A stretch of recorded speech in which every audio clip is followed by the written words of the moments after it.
Hello, everybody. Welcome back for another Microsoft 2024 live stream. Hope you guys are all doing well. Happy Sunday afternoon, my friends. First and foremost, massive no floaties in chat for the finest, dropping the first $2 donation of the day. ZCap, ready to sit back, relax, and enjoy. Thank you very much, my friend. I appreciate you, brother. Thank you for the continued support. Shaft, what's up, my friend? Good to see you. Gamer Geek, welcome. Hope you're doing well. Cold and Dark, good to see my friend. Beaver, welcome back. Nadya is here, good to see you. Cat McGee, welcome. TJ6, good to see you, my friend. Mr. Tom's in the house, talking about the beautiful weather here in Ottawa today. Yeah, very nice weather. Burner, welcome aboard, my friend. Hope you're doing well. Mr. Skyworker, good to see you, dude. Welcome back. Fred's in the house, welcome. Davis is here, welcome back. Paul's in the house, welcome. Good to see you. Mr. Baldo's here, welcome back. Good to see you, my friend. Guten Morgen. Welcome back, my friend. Hope you're doing well. Dante, good to see you, my man. Welcome. Cam, good to see you, brother. Welcome back. Matija, good to see you. Welcome, welcome, welcome. Golf Kilo 4, good to see you. Thomas, welcome back. Chiron, good to see you, my man. Ariel, welcome back. Mr. Wayward's in the house. Welcome back, Wayward. Hope you're well. Abheek is here. Welcome. Universe Shadows, welcome back. Hope you're well. Mr. Gary P, good to see you, dude. Welcome back. Captain Wicked, welcome back. Hope you're doing well. Extreme, good to see you, my friend. Welcome back. Viper, good to see you, my friend. Welcome back. Frobisher Baybound, yes, sir. We're on our way up north, sir. All the way up north. About 3 hours on the flight time, actually. What was the exact time? 2 hours and 53 minutes. Basically 3 hours. We'll probably do it in like 2:50. It could be a long flight up north, though, friends. Logan, what's up, my friend? Good to see you. Danny Plays, welcome back. Steven, good to see you, my friend. Welcome. Purple Cherry, good to see you, my friend. Welcome. Nismo, welcome back, my man. Good to see you, dude. Nicholas, welcome back. Danny Plays, good to see you. RB Simmer, welcome back. Hope you're well. Mr. RJ, what's up, man? Good to see you, brother. Welcome back. Tenure DeBoba, good to see you, my friend. Welcome back. Hope you are doing well, my man. Happy Sunday to you, sir. Long weekend. You guys are enjoying it. Joseph, what's up, man? Good to see you, dude. Gorilla Glue, welcome back. Hope you're doing well. Welcome aboard, everybody. We got the beautiful Canadian North livery out here. Probably one of the best call signs in North America, in my opinion. Does anybody know what their iCow code or call sign is, chat? Without doing a Google search. Isn't Iqaluit the last place you hit before the Atlantic? Yeah, we're going, well, not quite. I'll show you on a map. We're going all the way up here. All the way up here. So this is Nunavut. All this up here. So basically we fly almost straight north, a little bit northeast, but we go all the way up. But it's basically almost in line with, that's whatchamacallit, Nuke. Yeah, it's almost basically straight in line with Nuke if you were to head straight west from Iqaluit. Arctic, you are correct. That is their call sign. Probably one of the coolest call signs. Arctic and Empress. We have two good ones up here. Arctic and Empress. Pretty damn cool. Do you guys know about this lake right here? This is where a massive meteor hit Canada however many millions of years ago, hundreds of thousands of years ago. It's a cool little place.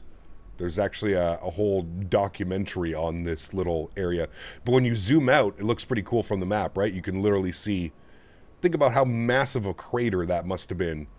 Think about what that would have done to everything around probably here, even further. Shock waves and all kinds of stuff. Flying debris forever. But yep, fun little flight today all the way up to Iqaluit. We've been here once before on stream, friends. Tiny little airport, literally up in the middle of nowhere, and it relies on air service. I believe they do a flight once a day. I could be wrong, but I'm pretty sure Air North does a flight once a day to Iqaluit and back to Ottawa. They also do a lot of flights out of Montreal and Quebec City. They also go up to Iqaluit. So talk about a place that relies on aviation to get goods, services, whatever it may be, all the way up to Iqaluit. So should be a fun day of flying, friends. Very, it reminds me of like northern Norway when we come up here. You'll see what I mean about the terrain and just the way that everything looks. I'm hoping the weather is looking pretty good up there today. The weather's not looking very good today here. We can actually select our departure. We're going to be on the Ottawa 4 departure. I haven't looked at the weather yet, so I'm not quite sure which runway we're going to be departing on. But we can also plan for our arrival. So we've got an ILS runway 34. And we have an RNAV runway 16. So let's see what the weather's doing up at Iqaluit. The weather currently right now is showing 150 at 5, 30-mile visibility, few clouds at 3,800, broken at 7,300, broken at 1,100, -2. They're still up in winter up there, friends. 3024. So if the winds stay that way, we will definitely be planning one of the RNAV arrivals into runway 16, which is here. I believe this is what we flew last time as well. We came into here. So we'll figure all that out. Let's jump inside the aircraft. Let's get this bad boy programmed, ready to rock and roll, turned on, ready to go. We're currently sitting cold and dark. We got another Canadian North right here beside us. Love to see it. Let's go to the overhead. First things first, let's get our battery switch on. Beautiful. Let's go ahead and get the ground power turned on as well. It's going to bring life to the aircraft. Any ATC? No. Kind of rare, to be honest with you, man. Apart from like Toronto and Montreal Center, sometimes you get Edmonton Center and Vancouver Center online, but Canada lacks a lot of ATC, to be completely honest with you. We're going to go to bat bus. We're on ground power. Beautiful. We'll flip the IRS to the nav position. Beautiful. Yaw dampers can stay off for now. Fuel pumps can stay off for now. We've got our electric panel all set here. Ground power is turned on. We've got the emergency lights armed. That is all good. Let's get the window heat to the on position. Beautiful. All 4 switches. We'll just put the hydraulic pumps on now. We might as well.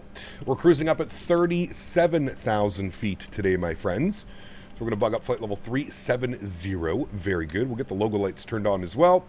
And everything else looks good here. APU bleed is off. Engine bleeds are on. Packs are off. And isolation valve is open. Very good. You know what? We might as well spool up the APU right now. We're done the boarding process, so we might as well get everything ready to go so we can just turn and burn, friends. Let's get our tablet turned on. Let's go to our electronic flight bag. We're going to request our data from SimBrief. Again, Arctic 101 today is the call sign. Service from Ottawa up to Iqaluit. 1,175 nautical miles on the flight plan today. Just one leg today, Captain Aviation. This is a 3-hour flight.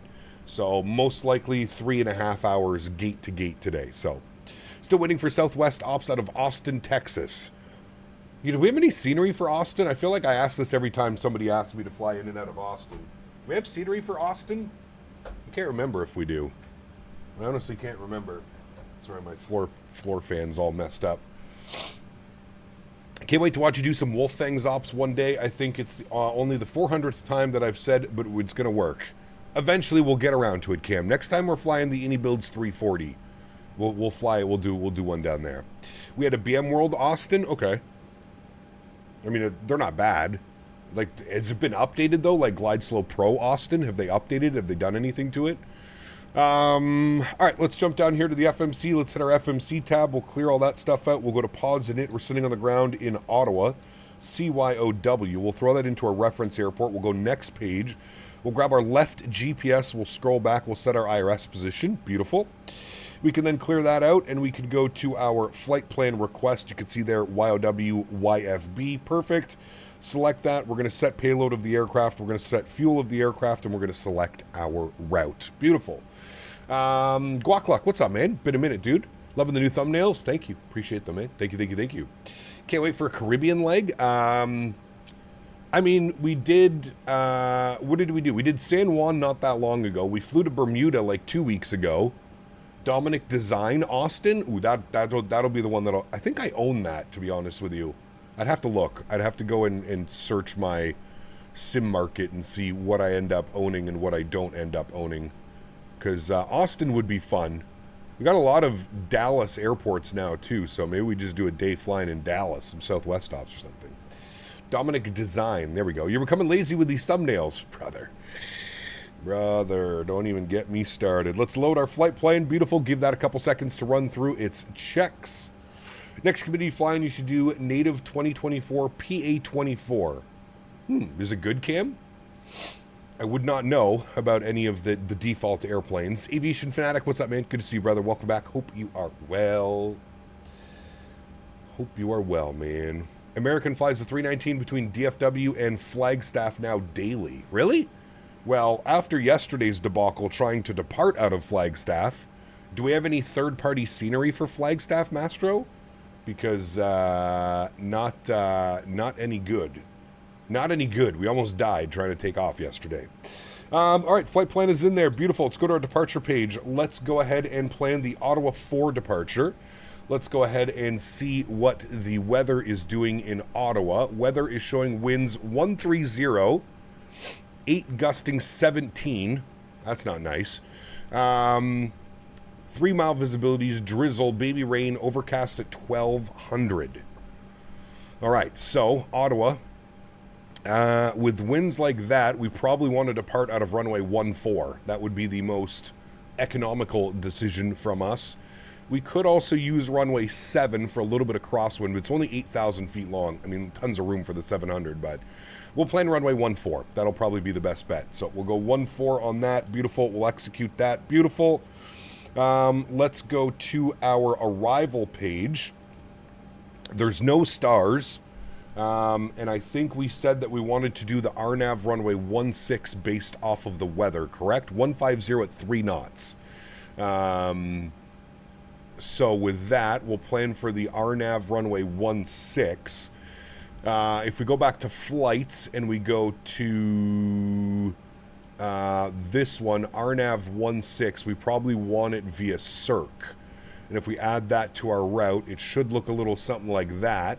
And then what we can do is probably like parallel to that, we can just go direct Cirque and then down and in like that. I feel like that's probably our best options, right, chat? Right. Good. RNAV 16, Cirque, insert, good. Let's go to our legs page. We'll confirm we don't have any crazy discontinuities. I'm going to fill that in right now. And that's it. 1,200 nautical mile flight plan, and there's only 3 pages. Welcome to flying in Northern Canada, my friends. ACAP, catch my departure out of here. Well, I got to set everything up, and then I'll hopefully catch you as we're pushing back or taxiing out to the runway. Let's go to our NITREF tab. 0 fuel weight, 52.3. Good. 11.6 on the planned fuel. We're going to go 2 on the reserves. Cost index, we're going to bump 35 today.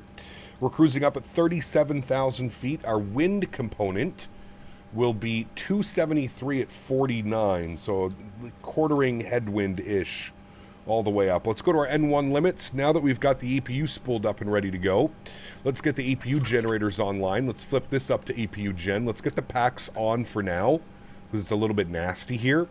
And we'll get the APU bleed turned on as well. We'll get some pressure up there. Landing elevation in... what is our landing elevation up in Iqaluit? Landing elevation is 110 feet. So we can just put 100 into that bad boy. Beautiful. All right. That's done. That's doing its thing. We'll go standard barrel pressure, 3026. We'll get our traffic range rings on. Beautiful. And then we'll come down here. We'll go to our performance tool.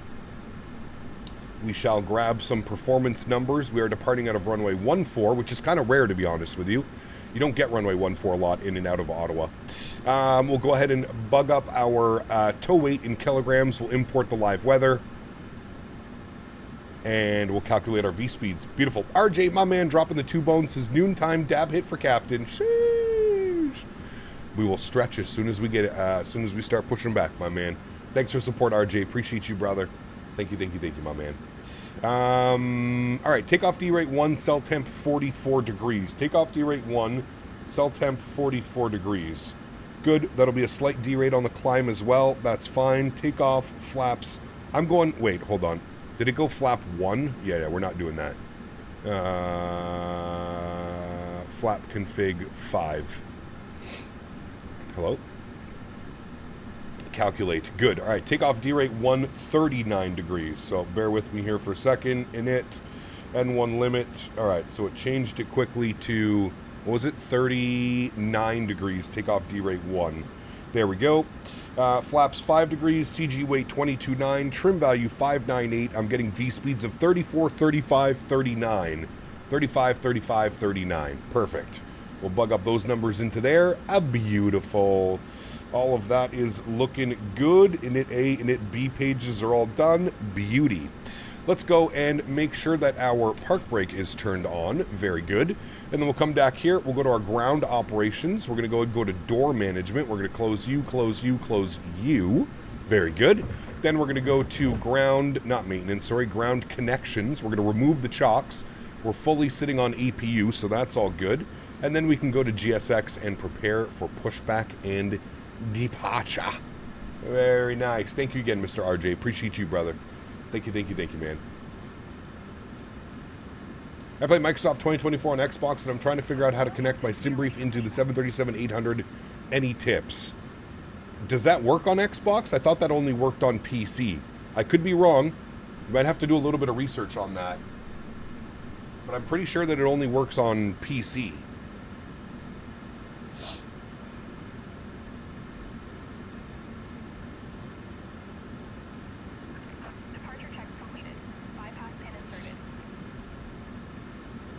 Do I have to pay for it? Pay for what? Navigraph? Yes. SimBrief? SimBrief, no. SimBrief is free, isn't it? I'm pretty sure. Is it Airbus week next week? No, I think we're going to be in the 777 next week. T7 next week, my friends. 777, and then we're going to bump back to Airbus.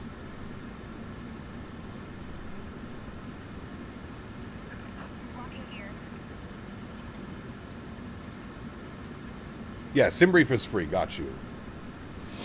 Pay for it? Usually not if you're decent looking. Sheesh. On the vertical stream, Bobby, today. Wow. I did not get an auto ATC message, so I'm just going to squawk 1000. And I'm going to pull open the CTAF frequency here. CTAF, CYOW. You think I would know this off by heart, but I don't. 18.8. We actually don't fly a lot. Considering I live here in Ottawa, it's kind of crazy that I don't fly out of here more often. Park brake, released. Sounds up. Good. Block time on. We're moving. Let's go and spool up some engines, shall we, friends? We'll get the packs to the off position. We'll make sure that our fuel pumps are turned on. We'll make sure that the seatbelt signs are turned on and our anti-collision light. And we shall spool up engine number 1. Enjoy. Start valve open. We should see a good N2 percentage on the rise. Since when did GSX get a UI update? About a week ago. Version 4.0 dropped of GSX. Crazy, right? Here comes 25. We'll introduce fuel. Very good. Enjoy. Air France is coming in on runway 7. They probably didn't want to shoot the RNAV because the RNAV into there's no ILS approach into runway 14. There's just an RNAV. Number 1 first? Yeah, I usually do number 1.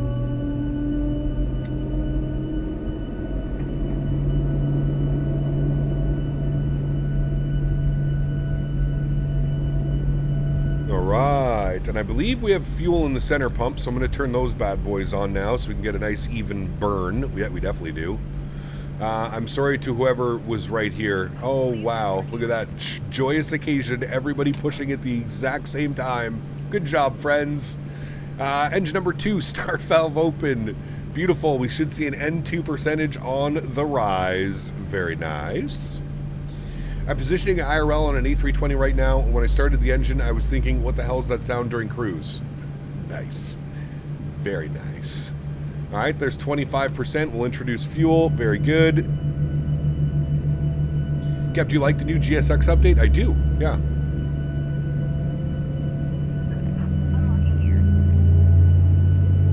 Center fuel tanks also need to be turned on. Yes, thank you, Apik. We got those. Thank you, thank you.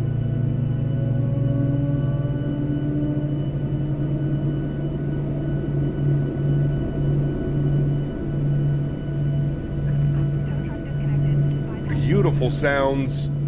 We got 2 good engines. Very nice.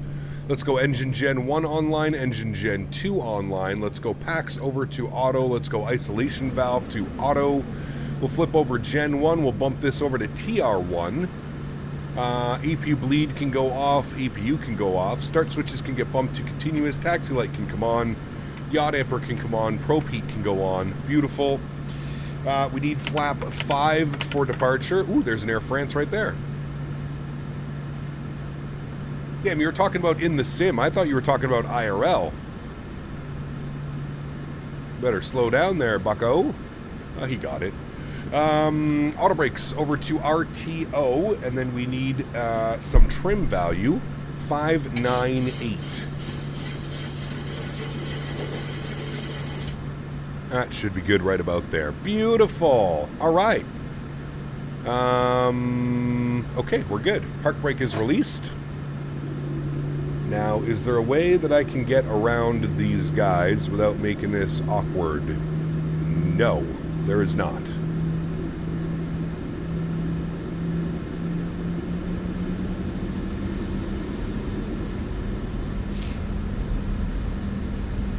I think what I'll do is I'll just cut this way.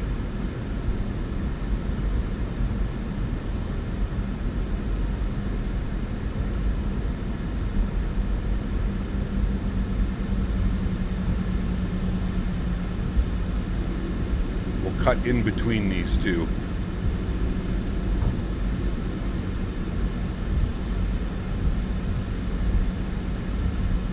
#12 what's up, my man? Been a minute, dude. Hope you're doing well. Welcome back, brother. I love seeing all the Canadian North Air. Oh, okay, sure. Yeah, that's smart. Yeah, okay. Who is this? Who is this joker right here? Who is this? I want to go first. I have to be before Captain Canada. Who is this joker? Unmask him. Unmask him, chat. Who is it? Sir, where are you going?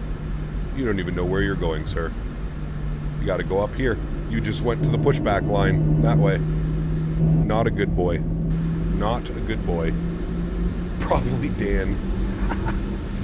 That's you, Danny? That doesn't surprise me. Sorry to say that.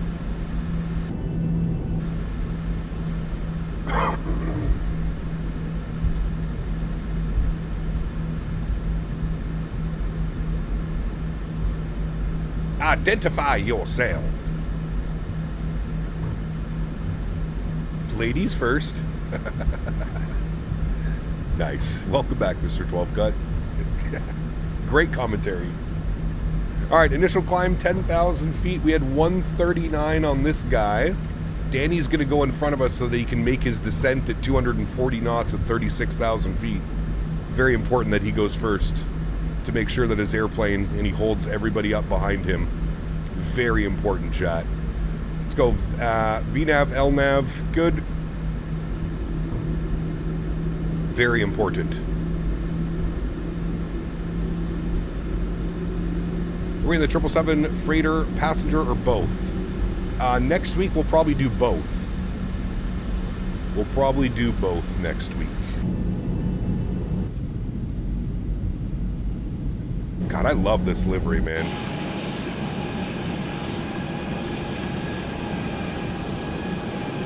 The raindrops.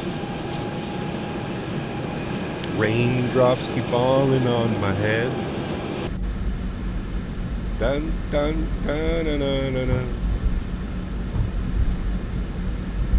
Did a flight from Paris to Madrid, Air France 321. Ooh, very nice.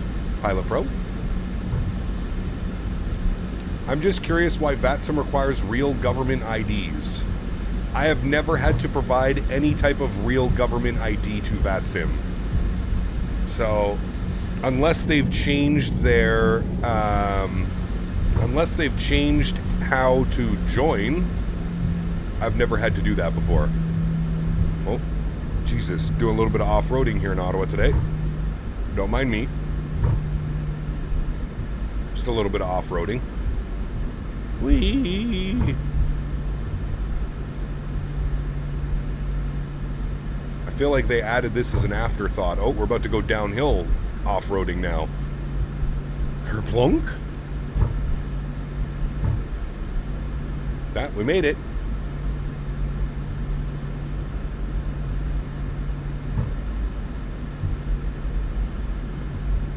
Age verification is horrible. It's to keep people like you off the network, WJD. That's why it's very important. I can only imagine.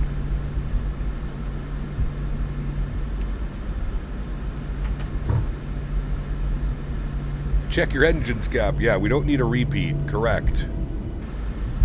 I wonder if they're going to actually update the scenery, because Porter built a huge new maintenance facility over here. I wonder if he has any plans to come and update it. How young are you? I'm very young. So young. Auto traffic, Young is jealous. 505, line up runway 14.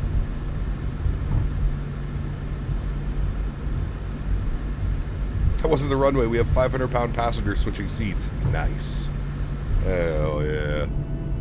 Yeah, right over here, Porter built a massive, over on this side of the airfield, it's absolutely massive maintenance hangar in Ottawa. It's over yonder. Yeah, 25, correct. Auto traffic, get 505, departing runway. Young is in closer to a bus pass than a high school. Correct. I need my, Andy, I need my senior citizen discount, please.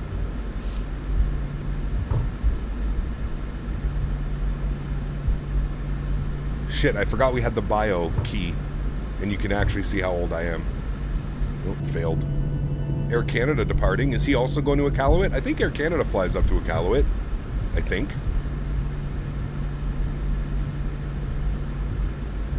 Isn't it Aircraft Maintenance Technician Day today? I have no clue. Is it? I don't know.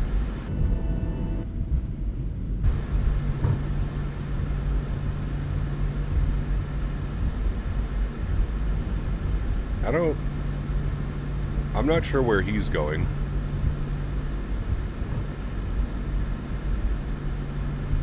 I was gonna follow him, but we gotta go this way.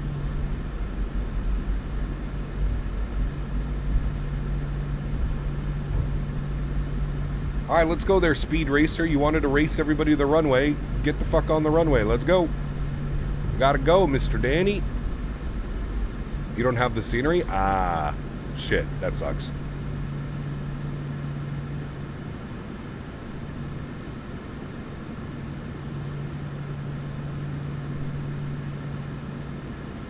It's like watching a rally.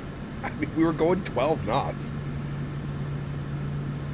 Scenery's a bit outdated. I think Sim Add-ons YOW scenery is more up to date. This is the Roman design Ottawa. This one's definitely by far the better option for Ottawa. But I would like to see an update done to it. I do agree. The Finest, drop another 2 bones. Thanks so much, my man. So have you ever had a mid-air emergency engine? Yes. Not very often, but we have had them in the past. Absolutely. All right, chat. Runway heading 3,000 feet and then make your turn. So runway heading 3,000 feet and then I'm going to do a right turn. Yeah, I'm going to go runway heading and then right turn direct Graydon on course. Cap, is the landing rate on Volanta correct? What do you mean, Ruben? I mean, it should be.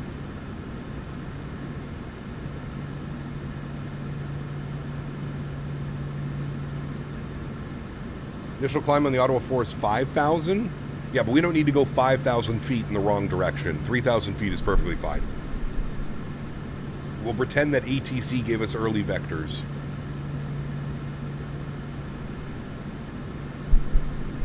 Auto traffic Arctic 101 lining up runway 14. Ottawa.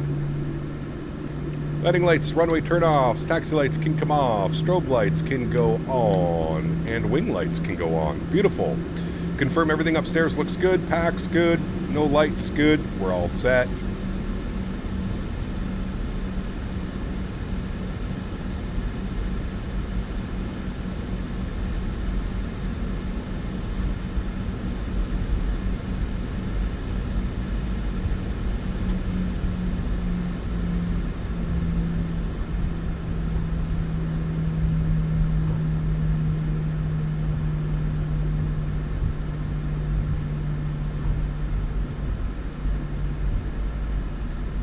On as much of this runway as possible without grinding the nose gear.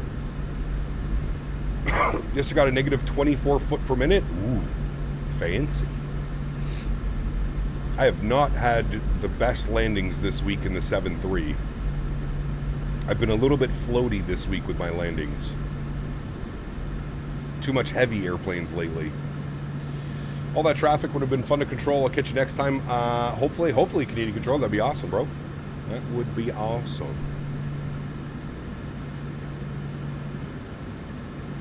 I have not picked up GFX yet, no. Volanta might have the worst landing rate monitor out there. I don't know. I've never used Volanta. I used Volanta for like a couple days when it first released, but nothing afterwards. All right, we got to make sure that this is bumped onto TA only. Very good. I think that's Mr. Danny out there already making a left turn. Perfect. So you know what, chat? We full send. Let's go. No waiting around. Sounds are going up. Blast on out of here. Auto traffic, Arctic 101, departing runway 14, Ottawa. All right, throttle's up to about 40%. Very nice. Slight nose down pressure.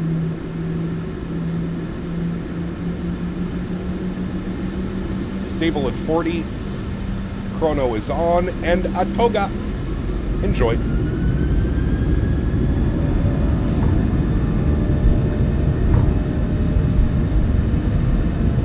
Takeoff power is set. We're rolling. 80 knots. Neutral.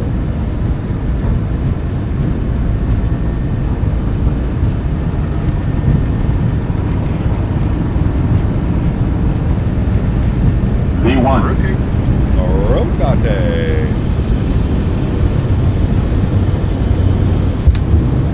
We flying. Positive ring. You're up.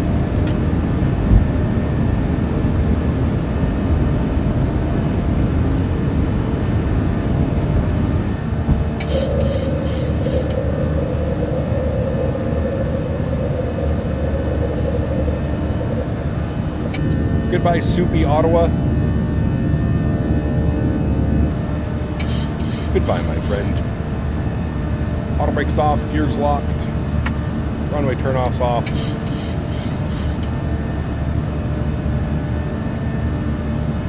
And climb power's coming in. We'll nose over just a little bit.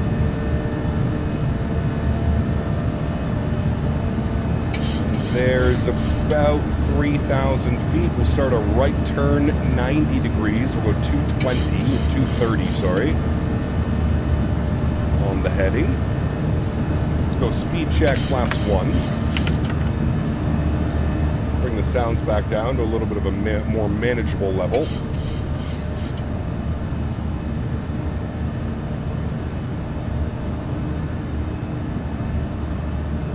And 210, speed check, flaps clean.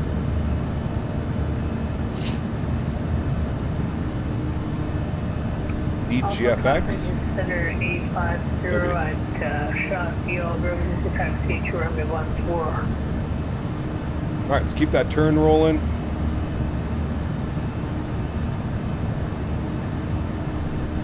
Should be coming up out of this poop layer here any second, I would think. I love flying in the soup because you just literally eyes glued to your instruments. That's it. Eyes glued outside, friends. Or not outside, sorry, on your instruments. Oh, a little bit bumpy. Oh boy. Hang on to her, chat. Oh boy. Bumpy, bumpy, bumpy. A little bit of turbulence. Jesus. All right, 6,500 feet still in the soup. Autopilot 1's going on. I don't want to fly that anymore. Let the airplane deal with all this conundrums. I'm going to send us direct to Graydon, and then we're going to go LNAV. We go direct Graydon. Very good departure, friends. Krishenko, good to see you, my friend. Welcome back. Hope you're doing well. Bank angle. Yeah, that's not me. That's on autopilot. Bank angle. Bank angle. Figure it out. Figure it out, airplane. 416, lining up on runway 14. Figure it out. We're up and above 8,200 feet. 392, you got on this frequency.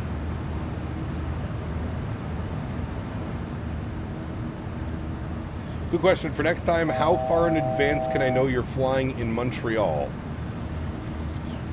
I like to fly into Montreal during the Wednesday evening events. If I'm flying into Montreal, that's usually. But that being said, usually about 24 hours before stream, you'll see.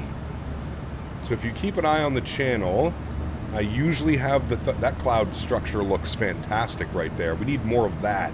More of that anvil-looking cloud structure.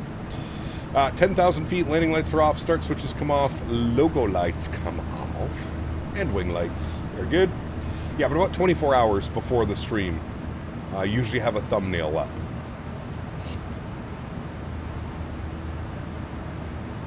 Got all the rain we had yesterday? Correct, Rick. Yeah, not nice, man.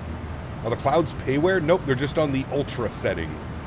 Ultra setting, and we do not want to hit into there. Can we start climbing, please? Give me that 700 excessive climb rate. There it goes. I want to see 3,000 feet per minute. Show it to me, baby. Make me proud, airplane.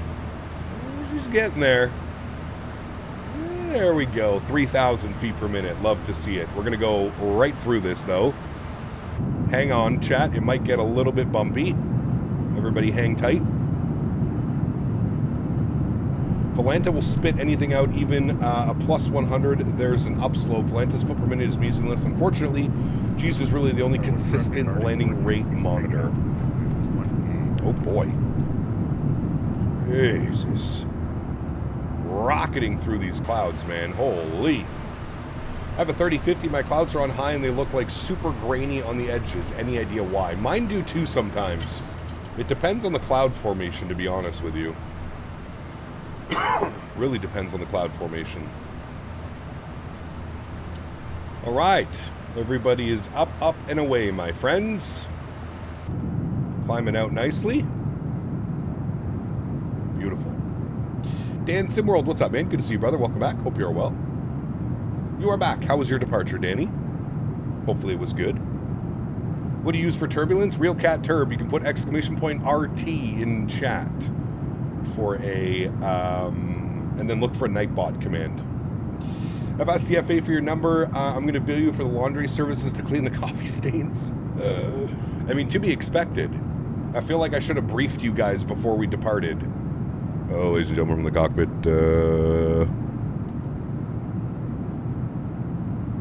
I feel like if you saw the weather on the ground, you knew exactly how it was going to be. No wing fade. Nope, no wing fade. No wing fade. Where do I even buy GFX? Do I buy it directly from them? Maybe I'll add it for next week's streams in the 777. How does it work with the 777? Should I try talking to passengers on the intercom? I don't think it works.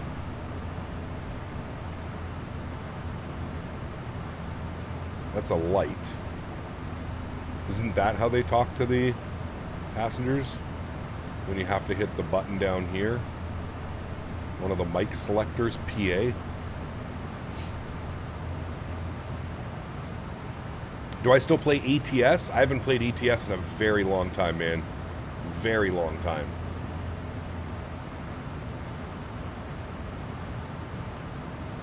It works with all aircraft? Perfect. I heard it works better with certain ones than it does other ones. 18,000 feet, we're up into the flight level. Standard, barrel pressure. Standard, standard, and standard. Beautiful. I think it's the PA button on the radio on the side for emergencies, but I might be wrong. It could be. I don't know. I'm not going to mess around with it.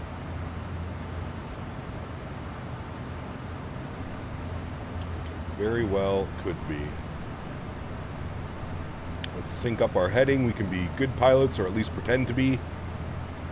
Man, there's some nasty weather out there today, chat. I can confirm this is exactly what it looks like outside my house as well right now. Took Henry for a walk this morning, and we both came back absolutely drenched.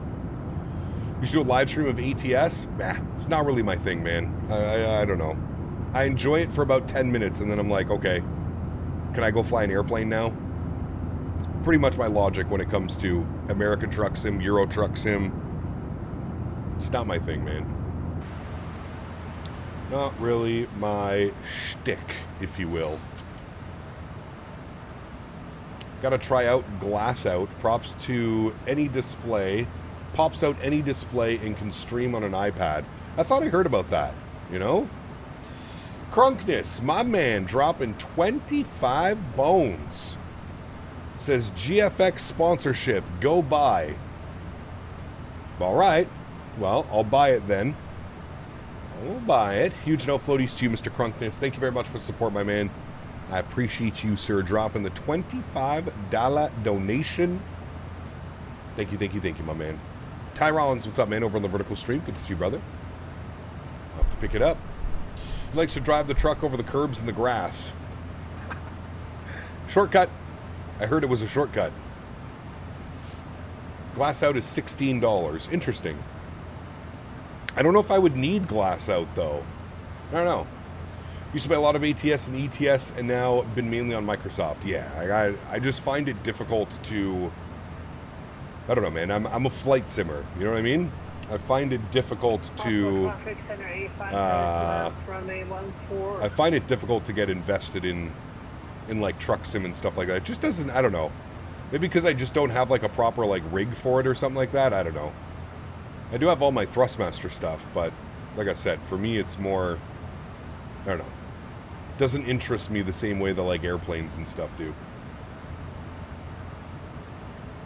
Cap, are you already planting on your farm? Well, it's not that kind of farm. It's a horse ranch. We do have some stuff, though. We got some chives, some tomatoes, some other stuff like that, but yeah. Georgia with the $3 donation. Thank you, Georgia. Appreciate you, my friend. Says, Henry Treats Fund. He does need treats. The goodest boys deserve all the treats. Can confirm. I have a nice $400 wheel and pedals, but I barely use it. To be honest, I'd rather sell it and upgrade my Microsoft gear. That's a smart idea, actually.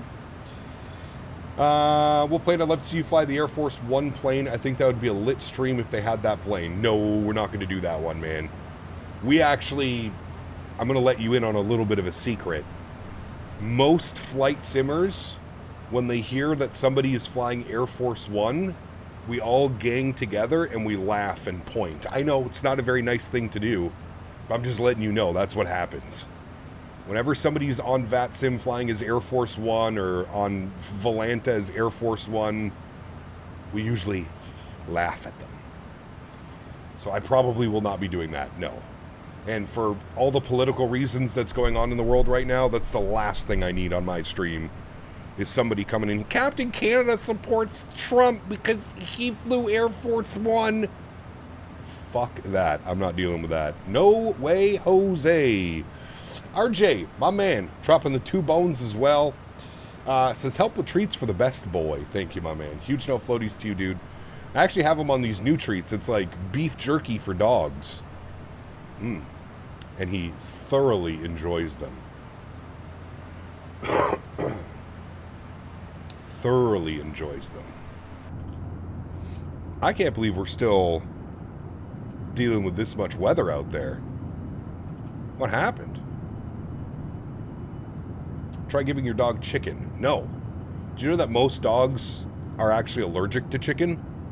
Or they can develop allergies to chicken? The best food to feed your dog is lamb. Lamb and rice. Lamb, rice, veggies. That's what Henry eats. Lamb, brown rice, and veggies. Air Force 2 it is then in the Bluebird 7.5. I don't know about that one. I feel like we'd probably get the same, or very close to. While you're trying to touch tips on pushback, I apologize. Apologize. Bison's good too, yeah. My dog likes carrots. Henry loves carrots. Yeah. Cap, you won't believe it, Newark was just fully staffed for a whole 30 minutes. Wow. Like on VATSIM? Actually, no, we flew in the other day. We were fully staffed into Newark as well.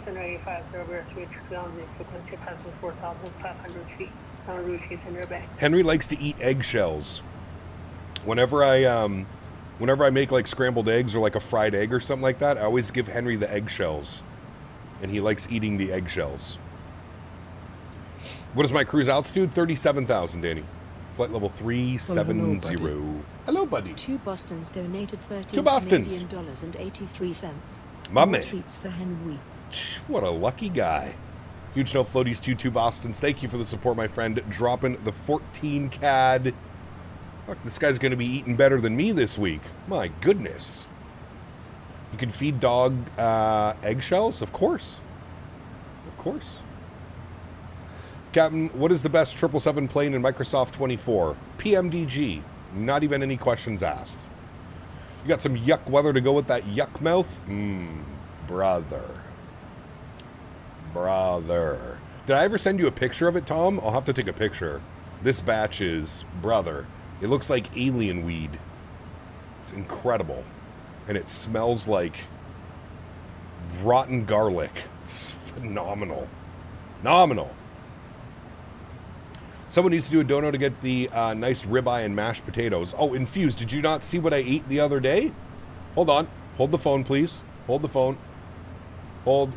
Hold. Hold. Puller of spikes, my man. Look at this bad boy.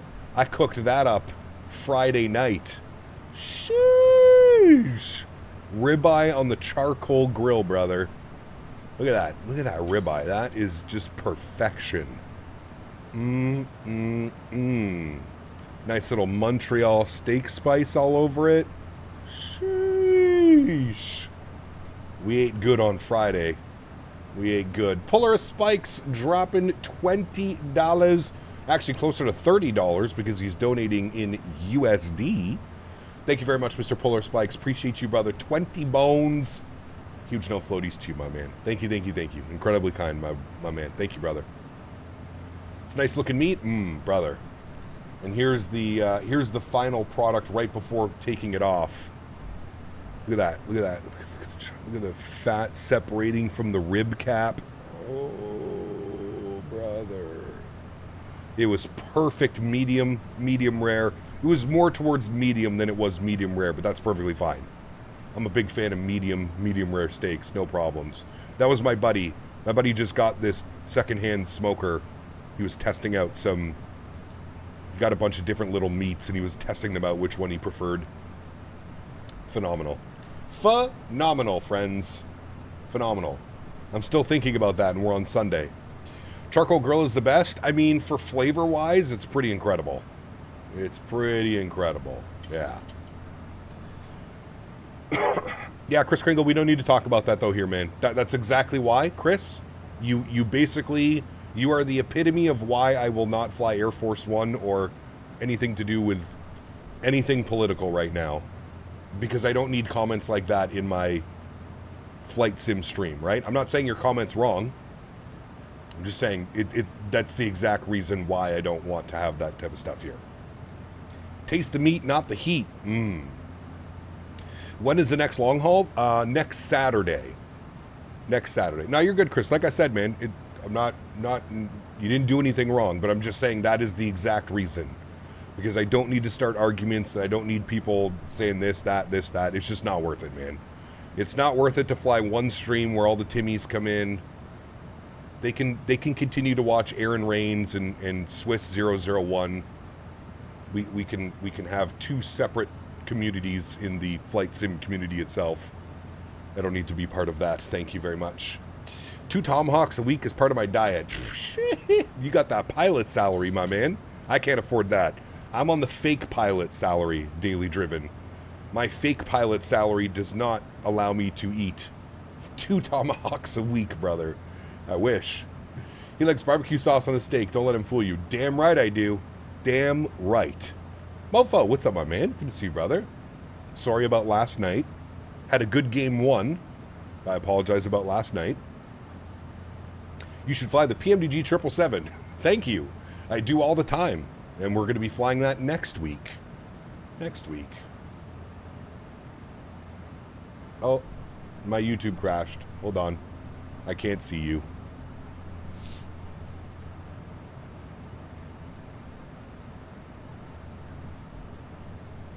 Now I can see you.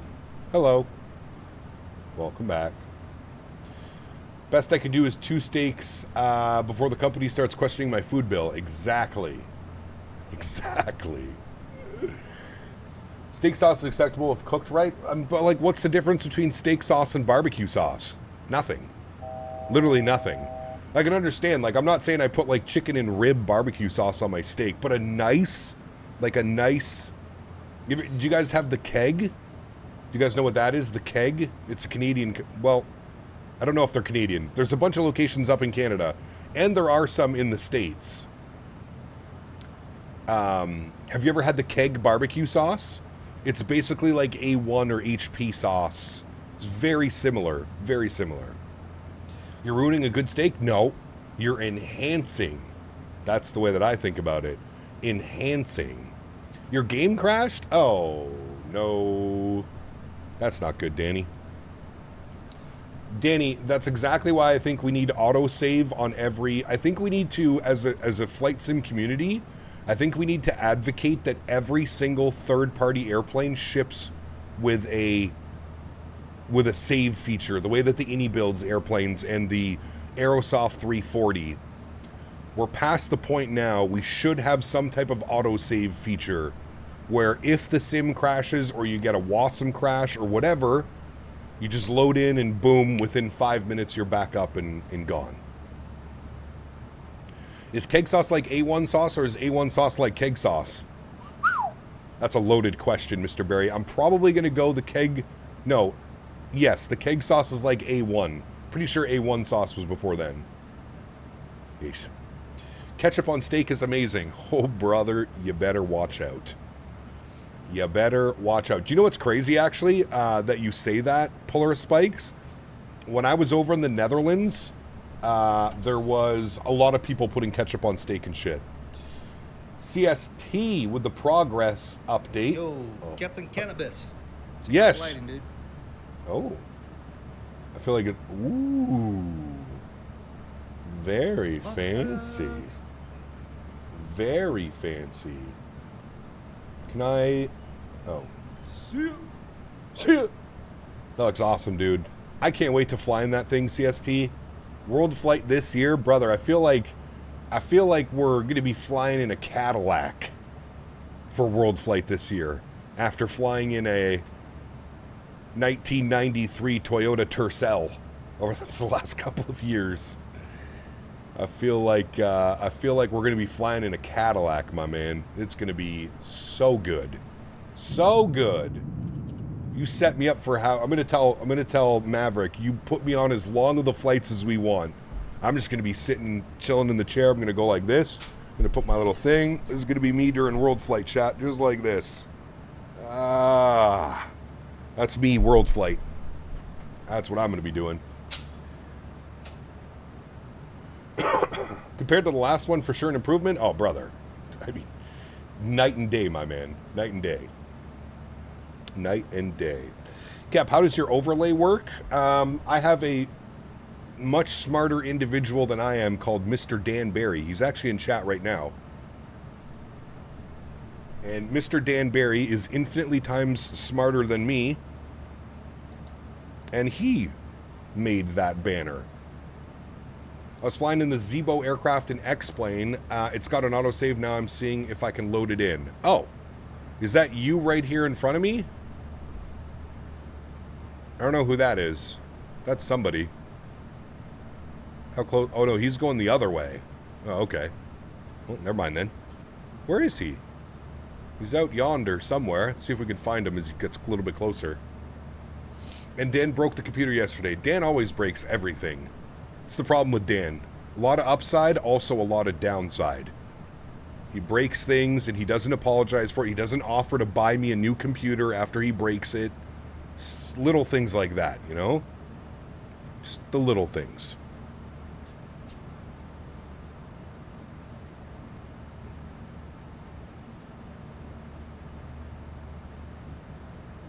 Move fast and break stuff. There you go. There you go. No, that's not you, Danny. That guy's coming the other way. I don't know who that is. Let's actually look at this. Let's see. We're up here already. Who is this? Live traffic. Who you be? That is FedEx 5393. He's coming from Cologne. That's EDDK, right? Cologne? Maybe not. He's going all the way to Memphis. He's got 1,000 nautical miles left. 2 hours and 24 minutes. Sheesh. Damn. We got the Air Canada flight up there. And then we should have Danny right here, but Danny, his sim crashed. And, yeah.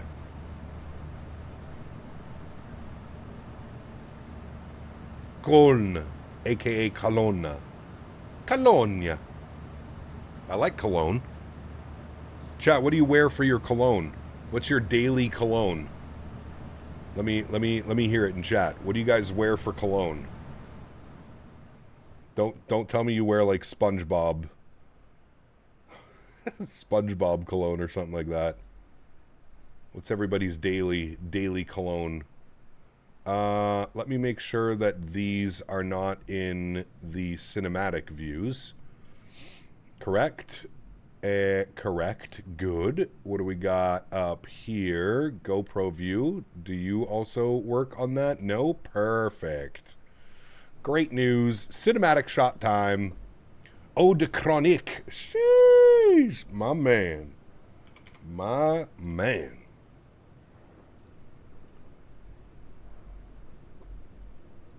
I'm sure I smell like that too when I go into the grocery store. L'eau de chronique. Eau de BO. Nice. Nautica. Nautica's very popular. Very popular. Jean-Paul Gaultier. Le Mail. La Mail. Le Mail, however he does. My Perfume Pleasures by Estee Lauder. Ooh, that's a good one. Michael Jordan Flight Cologne. Interesting. Wanted by Azzaro. A man of culture, I see, Mr. Wash. I also have a bottle of Wanted by Azzaro. Great one. Do you know what I also really enjoy, Mr. Wash? Chrome Azzaro. I don't know if you've ever dabbled with that one. Davidoff Cool Water. Great smell. Great scent. For those of you that don't know, I am a... I like to pretend like I'm a cologne connoisseur. I wear Jet Fuel by Avgas. Nice. Joe Malone Wild Bluebell. Interesting. Huh. Boss by Hugo Boss. That's a good one. That's a good one. Very Dior Sauvage. I got 2 bottles. 2 bottles, Ruben, of Dior Sauvage. Remember when CK1 was all the rage, late 90s? Is that still made? Of course it is. You remember Swiss Army in the silver bottle, mofo? You know what's crazy, mofo? I still have a bottle of original Swiss Army from like early 2000s.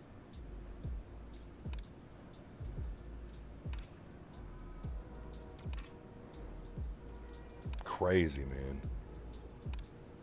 That shit, you couldn't go anywhere without smelling that, man. Same as CK1. You couldn't go anywhere in the early 2000s. Bleu by Chanel. A man of culture again. Also have a bottle of that. Very nice.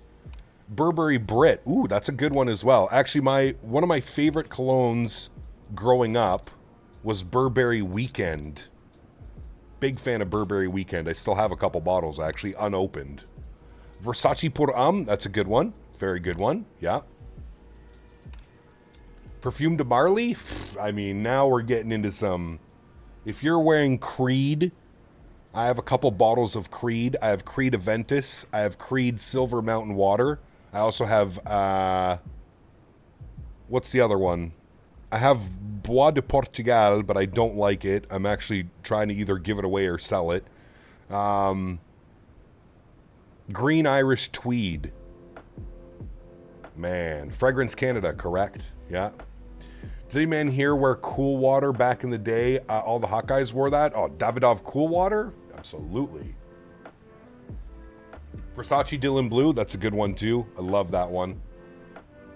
Tom Ford's. I can't do any of the Tom Ford stuff, Cat McGee. Yeah. Autosave is not loading in the Zebo. Good flight for the rest of you. I'm sorry to hear that, Mr. Danny. Well, fingers crossed. That's why you fly Microsoft, Danny. Won't crash. Eau de toilette. Eau de parfum is better. But I'm not gonna poo-poo on an eau de toilette.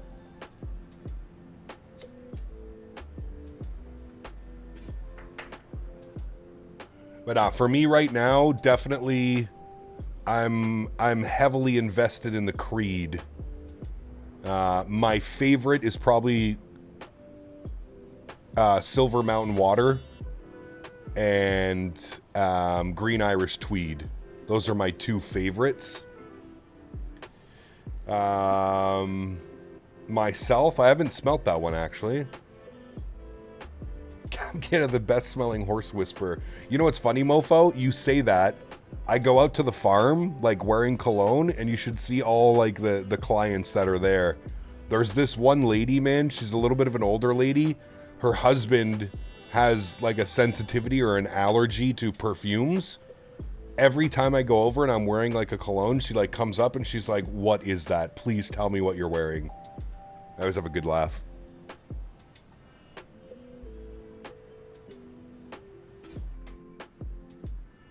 Latrine Lapoo. Nice.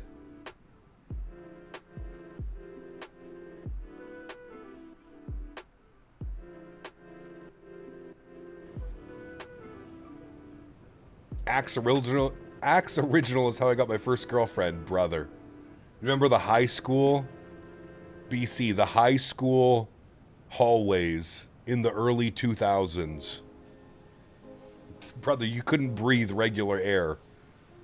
Everybody had Axe spray. Everybody.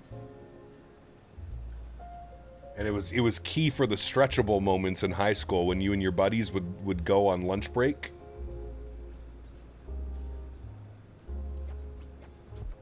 Also how he lost his first girlfriend. There you go. Crazy how cologne and perfume are some of the most expensive liquids in the world for what you pay per quantity. Absolutely, Golf Kilo. You know what's crazy actually though, Golf Kilo? Have you ever gone and seen how designer perfumes are made?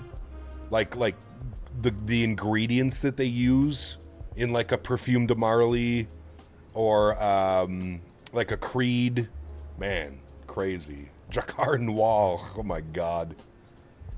Okay, Grandpa. Okay, reminds me of what my grandpa would wear, Tom. That old school barbershop smell. Gigliotti, is good to see you, my friend. Welcome back. Hope you're well.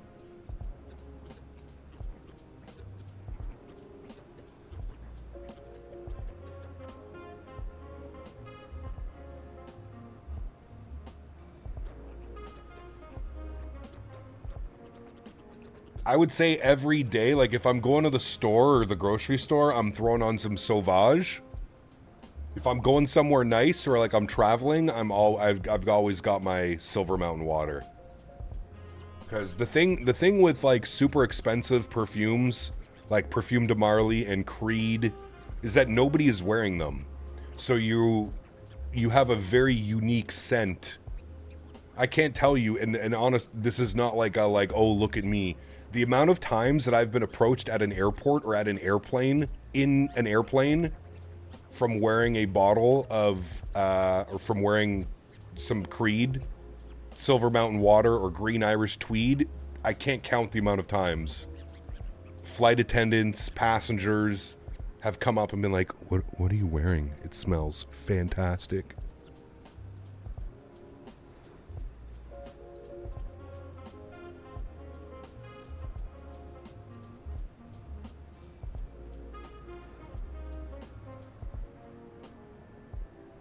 It's for once I don't smell like weed when I'm traveling. That's probably why.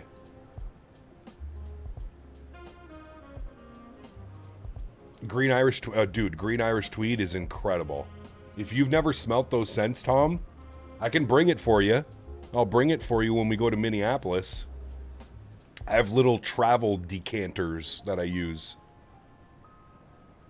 The time of my daily driver was Fierce, Abercrombie, and Finch. The early 2000s, baby. Early to mid 2000s. It's the Beach, dude. That's one of my favorite episodes. What are you wearing? It's the Beach by Calvin Klein. They took my idea, Jerry. So good. See, Patrick, what's up, man? How do you use the same chase plane views as you? You can download my profile, but we're just using the cinematic camera right now. So everybody has access to this cinematic camera. If you use the cinematic camera, though, don't use any of your pre-saved views.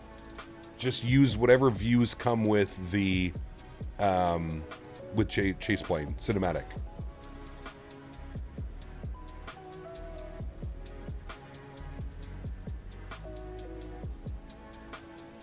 Well, I don't know if you want to do that, Tom.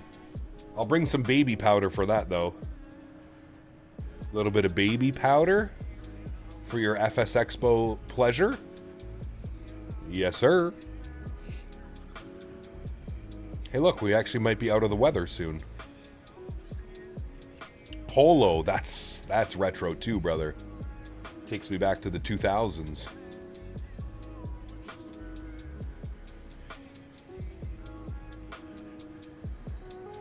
Creative Ventus is really nice. My son got me a bottle last year with a Submariner. Yes. Creative Ventus is... Now, that's not an everyday smell, right, Daily Driven? I feel like we can agree on that one. I have a bottle of Aventus Sport, I think it's called. I thoroughly enjoy it. But it's not a daily wear. It's like that's a special occasion. Ooh, look at me all fancy, you know what I mean?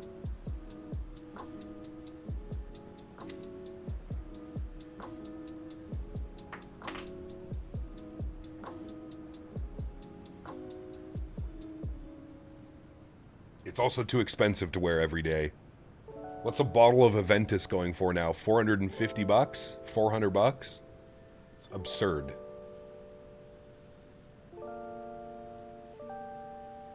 That's what you pay when you want natural colognes. He got me the Aventus because the lady at the Rolex store told him it goes with it. Ah, very fancy. Are you taking adoption applications, Daily Driven? I'm still waiting for Rydog and Rydog's family to accept me and their application.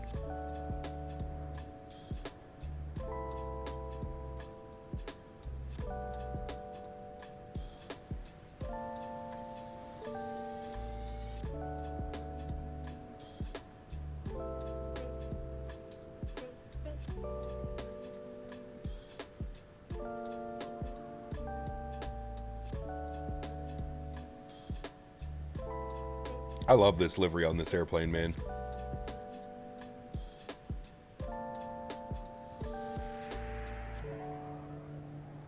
Application for Rydog's family has been approved by the Rye wife. Exactly. Hey, listen, if she can put up with Rydog, she can definitely put up with me.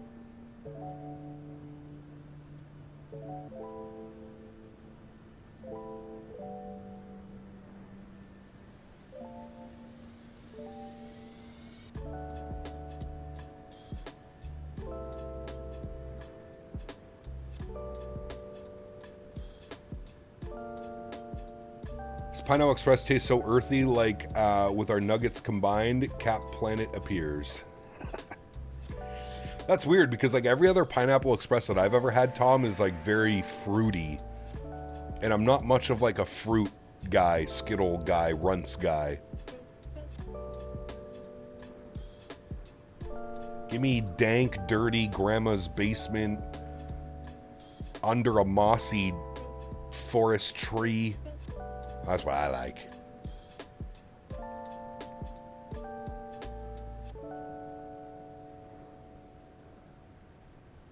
Yeah, what are we rating this livery out of 10? What do we think?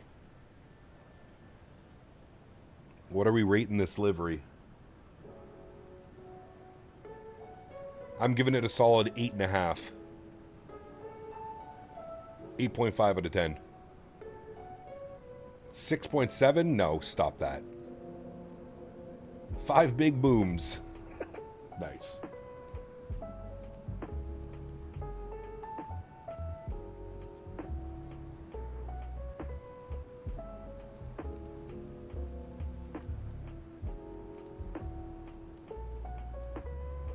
Eau de sous-sol, exactly.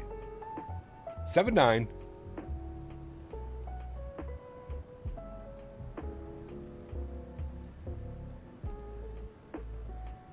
I cracked open the Iris Labs Phantasm. It's very different. Mr. Barry's in for a good day. How would you describe it as different, Dan? Do you notice how clean it is? Like the cartridge itself. It's like completely see-through. It's very different than the other one that you have, right? I forget what other one you got.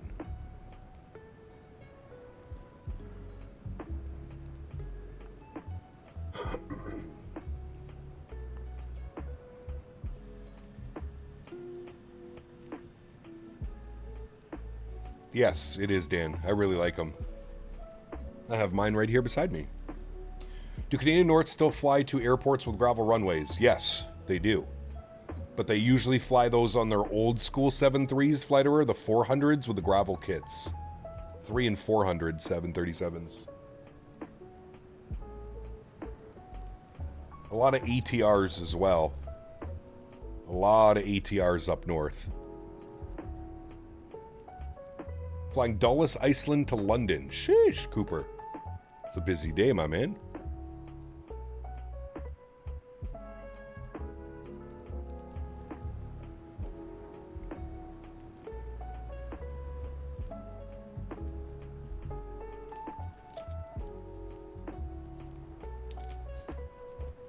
Wait, you also have an Iris Labs cart? Ooh, nice, Trexo.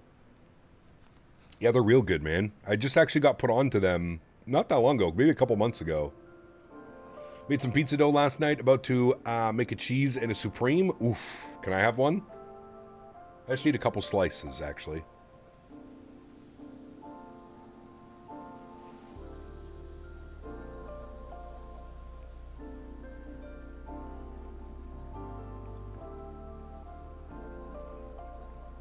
Love the ATR. I never got into the ATR, really.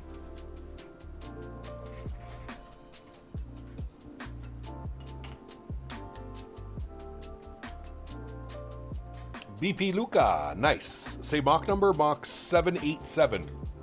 Basically Mach 79.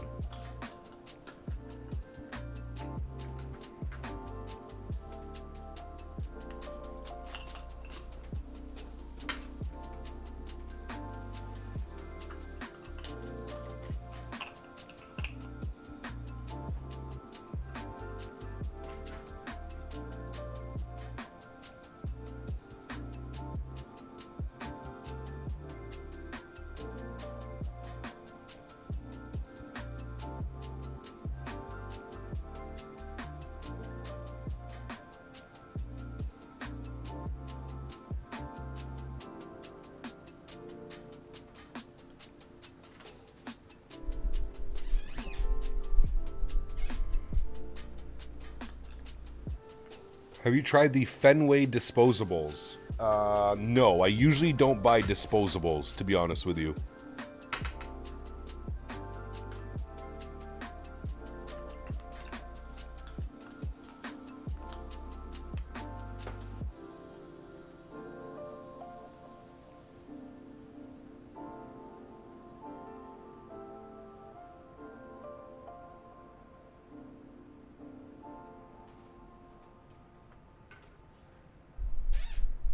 Dude, why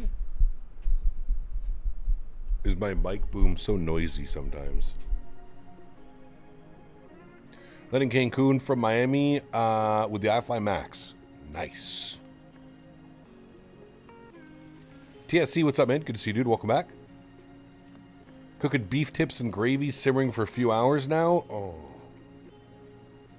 I want some of that, man.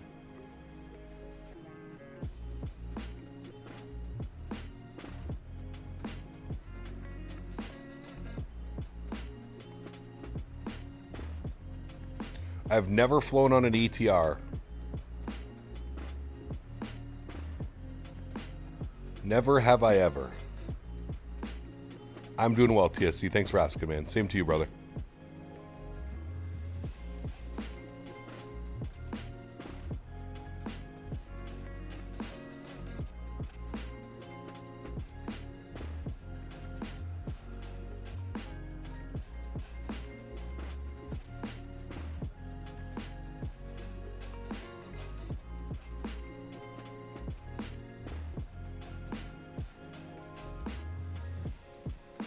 Don't blame the mic stand.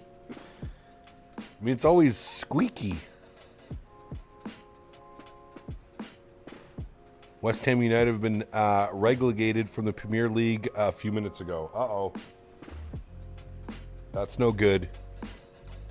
I actually made some pork chops seasoned with SPG, then cooked up some pierogies I got from the Omas at the farmer's market. Oh, brother. Those are probably going to be so good. You and Mr. Barry, it must be like a West Coast thing. You and Mr. Barry love your pierogies. I'm not opposed to pierogies, but I never think when I'm out, I'm going to get some pierogies. Never thought about that. Maybe I should. A little bit of pierogi dipped in some sour cream. That does sound quite pleasant, actually.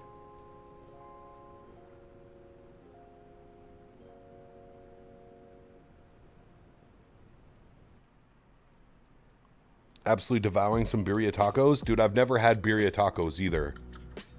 And I feel like that's something that I need to experience. Should have had it when we were in LA.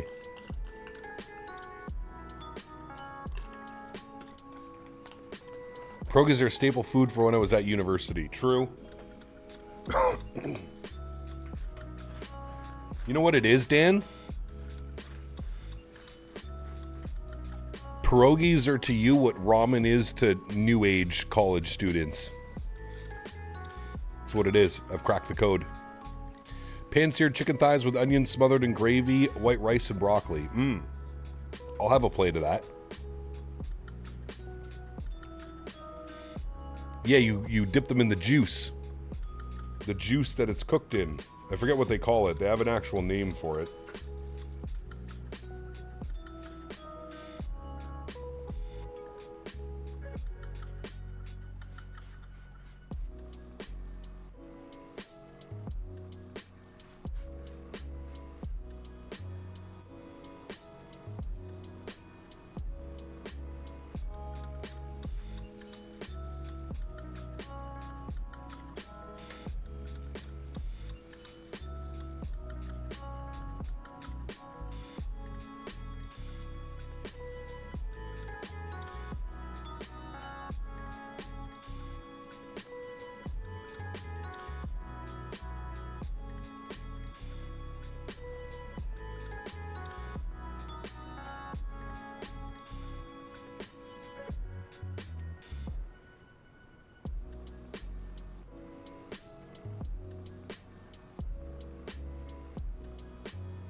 Consomme, that's the one.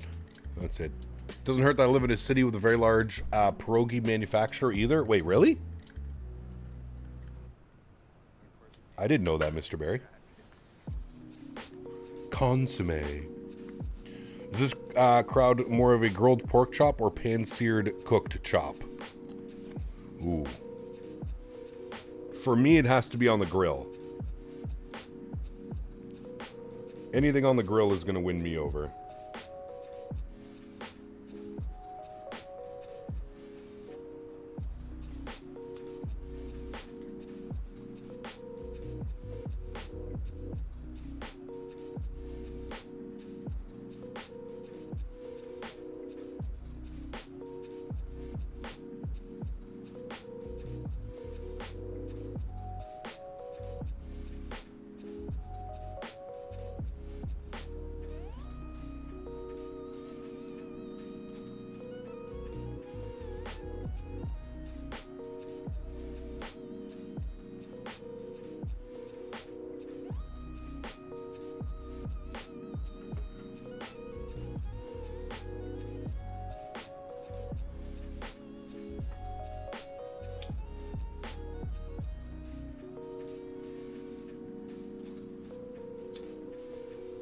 Hey, Mr. Les, how was the flight yesterday? United CRJ totally outclimbs the Alaska 73 on departure. Enjoy my Greek yogurt and planes departing SFO. Wait, how do you get back home? You're on an RJ? Go away, robot. Are you live streaming Wednesday afternoon and evening? I will let you take a guess, Ariel. I feel like we do this every stream. We're craving some good orange chicken and fried rice. Panda Panda? ACAP Ari mate, just came back for a trip with my fiance to Le Touquet in the northwest coast of France. Took a break, ate beach, and came back. So nice. And now looking at the stream. Very nice, BU. Sounds like you had a wonderful afternoon, man. 787 SFO to IED, then YOW. Oh, that's not bad then. That's not bad at all. You up in business again?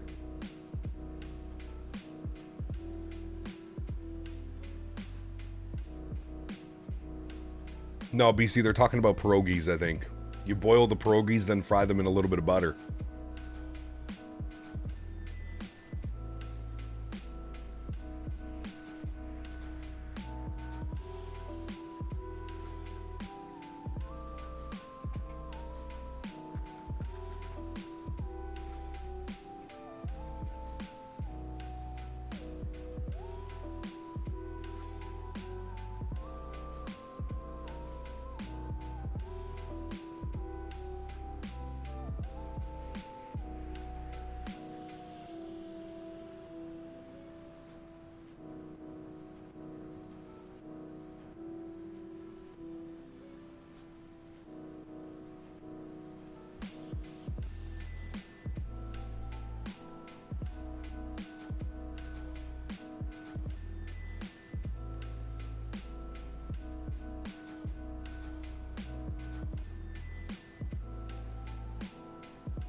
Excuse me.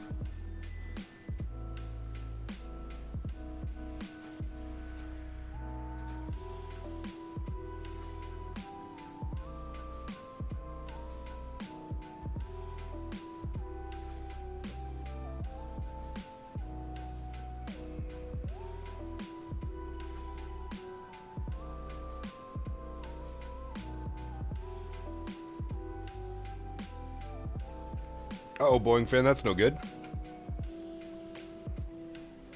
Nope, no pulling upgrades on the SFO to IED. This plane only has like 28 seats in J verse 64 in the 7. Ah, got you. Okay. That makes sense, my friend.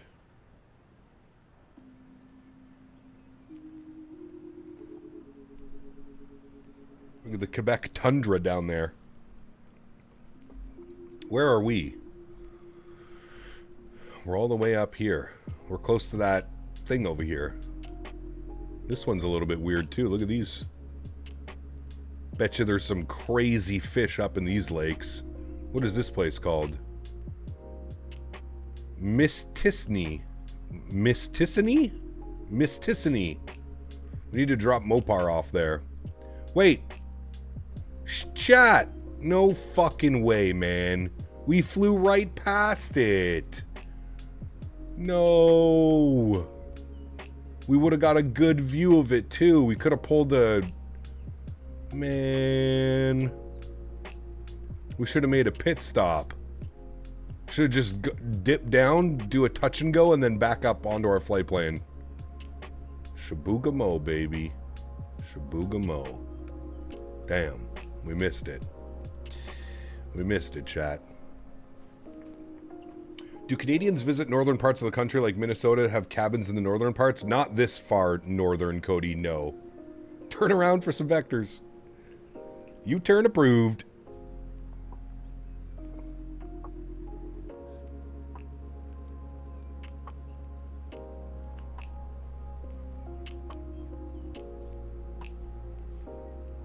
We mad now. It's okay, Q400. We fly to Shabooga-mo. As soon as that Q400 drops, we're going to Shabooga-mo, chat. No more messing around.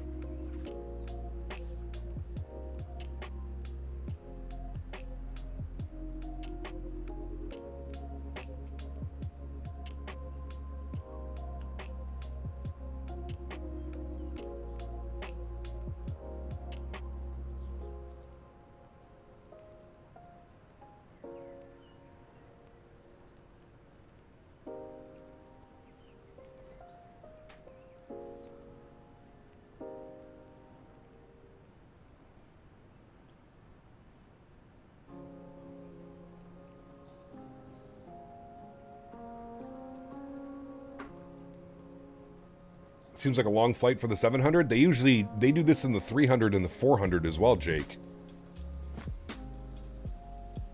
It's a 7-3. It's only a 3-hour flight. It's really nothing. Shabugamo. For many, the cottage slash cabins can even be the south or west of the actual house. Yes. Yes. A lot of them are south, like along the U.S. border, to be honest. If you look at like some of like the most, like Muskoka, if you live in Ontario or Quebec, a lot of them down in Muskoka.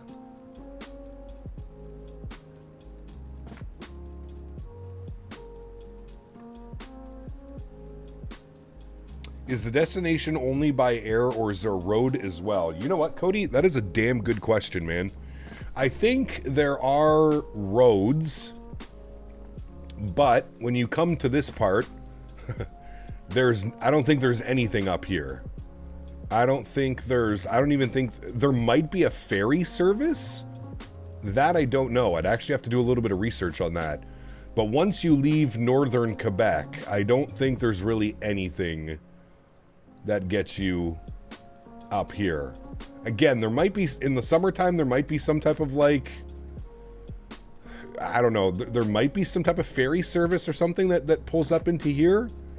I don't know, man. This is, yeah, we're, as you can tell, we're literally up in the middle of nowhere, dude. Literally up in Nunavut, the middle of nowhere. Like, we're closer to Greenland than we are most other Canadian airports and provinces and stuff. Yeah. How does the fuel loading work with the PMDG 738? Do you add it in the FMC or through the GSX via SimBrief? Melvin, I use the aircraft. I import it through the aircraft. From Google, there is no passenger ferry service to Iqaluit. The city has no roads connecting it to the rest of North America, making air travel the only reliable way to get there. There you go. Mr. Cody Beaver coming in with the wonderful information. There we go.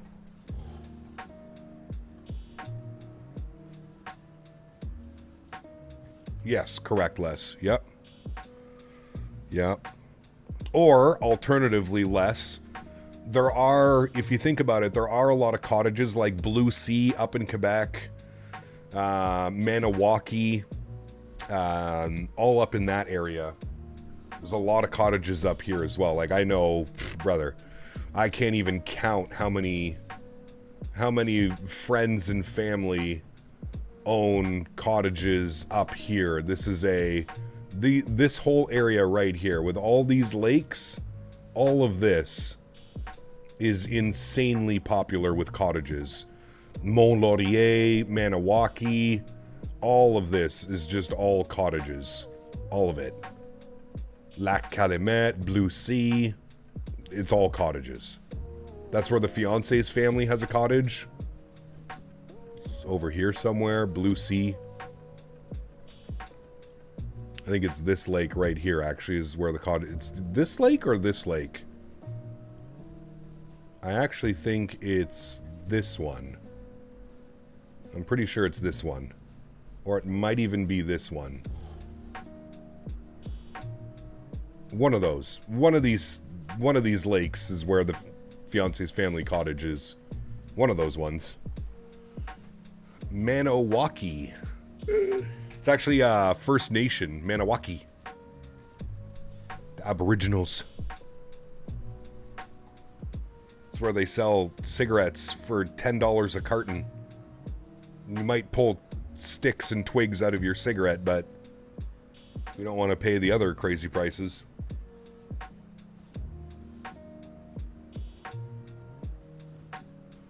You've never been to Yellowknife, huh? There's a road to Yellowknife, though. That's far, far, far away from... Yeah, it's on the other side, isn't it?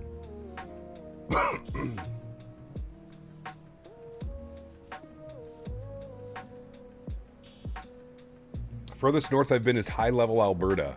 Huh. Well, my little cousin is currently getting type rated on the 737 for Canadian North. So what I need to do is I need to take advantage of him being able to get me free airfare. Because if you look at the airfare for this flight, Canadian North, I'm pretty sure it's thousands of dollars to fly to do this leg. From Ottawa to Iqaluit, I think the cheapest price... Well, hold on. Let's actually look at this together. Let's look at this together, chat. Let's go... Canadian North. Alright, let's go to their website. Let's see how much they would charge. Let's go... We're going to leave YOW. No, not Yellowknife. Okay, they want me to put Ottawa. Alright, so we're going to depart Ottawa, and we're going to Iqaluit. Alright, very good. Let's say we want to go... Let's say we want to go next Friday, the 29th. And let's say we want to stay for the weekend, so we go the 29th, we return on the 31st. One adult. Find flights. Let's see what a round trip costs. Round trip flight costs.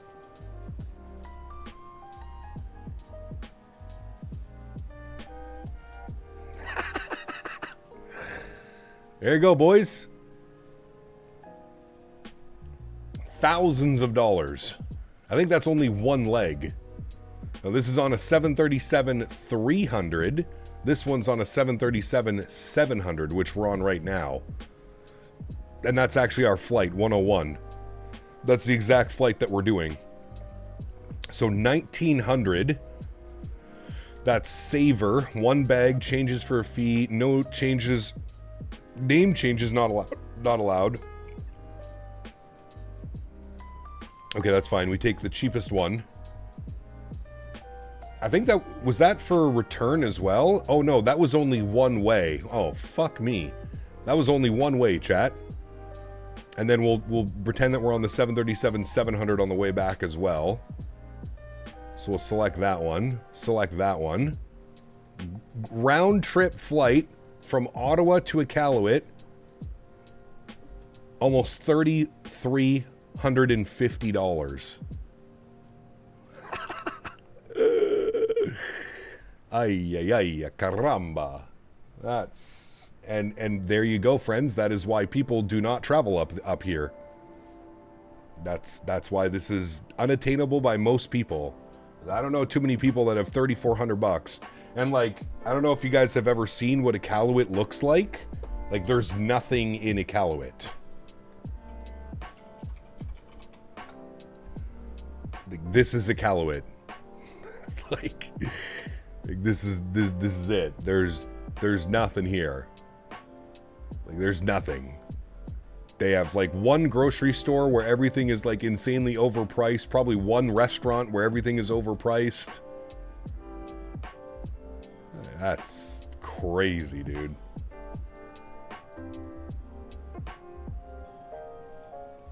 How much would a hotel be? Great question. Let's check that next.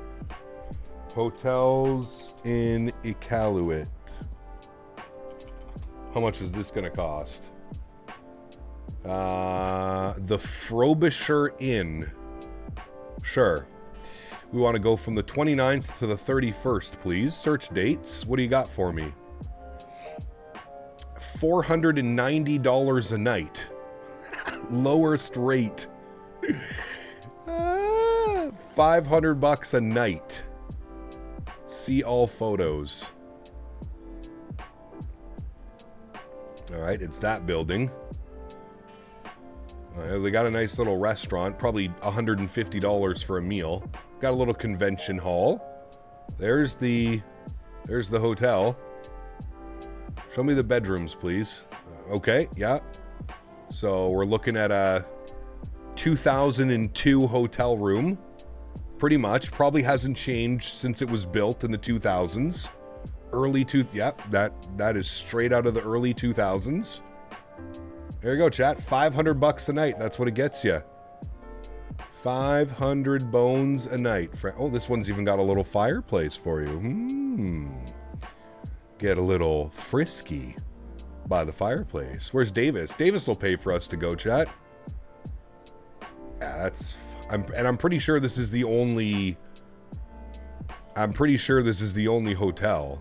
Oh, wait. 10 best hotels? There's no way. No. I want May 29th to 31st. There's one hotel. View more hotels. Okay, wait, hold on. Capital Suites, Iqaluit. How many hotels do they have? Well, they have 8 hotels. Okay. Well, maybe we could find a better price. The Frobisher Inn, that's the one we just looked at. Oh, they got a deal if you go through TripAdvisor. $360 a night. Nice. Contact for accommodations. Okay, so they don't even display. Discovery Hotel actually looks a little bit nicer. This looks a little bit more modern, if you will. Oh, God knows how much you're going to pay for that, though. Oh, yeah, this is bougie. This is probably going to be $600, $700, $800 a night. No questions asked. Yeah. Do we see prices? We're sorry this hotel is unavailable from TripAdvisor from May 29th. It's probably sold out how far in advance? Brother. Stay by the sea? Sure. None of these really have good ratings, to be honest with you. 4.2. Nanatak Bed and Breakfast. What does this look like? Is this just someone's, like, house? That's the only picture that they have? Okay. Oh, there's 11 restaurants, though. Well, look at shit. Maybe it is bigger than I thought it was. There's a shawarma? The fuck? Okay. Chat, maybe we need to go to Nunavut. That's what I'm learning right now. Oh. Maybe we just need to go up to Iqaluit. Are the winter rates any better? Probably not.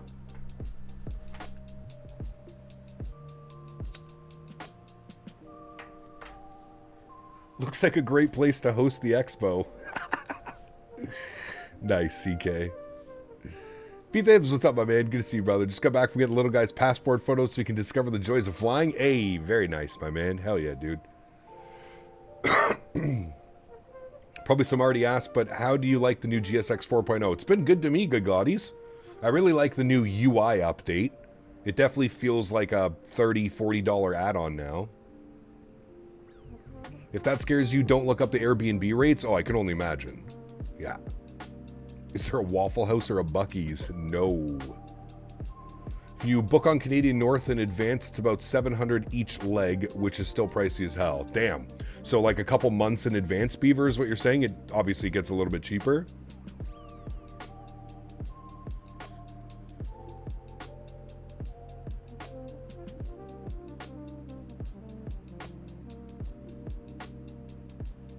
There has to be a Walmart around that area. Oh yeah, Walmart Supercenter daily driven. The Walmart Supercenter Iqaluit. Azur. The standard rate appears to be $675. Okay, that's not too bad. So they just really get you if you have to make like a last minute trip, Beaver. Is basically what you're saying. If you're looking like a week or two out, you're in trouble. When they announce Iqaluit for FS Expo 2027, that's right. Tim Hortons, I don't think there's any chain restaurants up there. I think everything is probably like privately, you know what I mean? I don't think there's any chain. There's no McDonald's. I don't think there's a Tim Hortons. If there is, Cody, it might be in the airport itself. Might be in the airport itself. What's for next week? We're going to fly the 777. 777 next week. Cargo and passengers.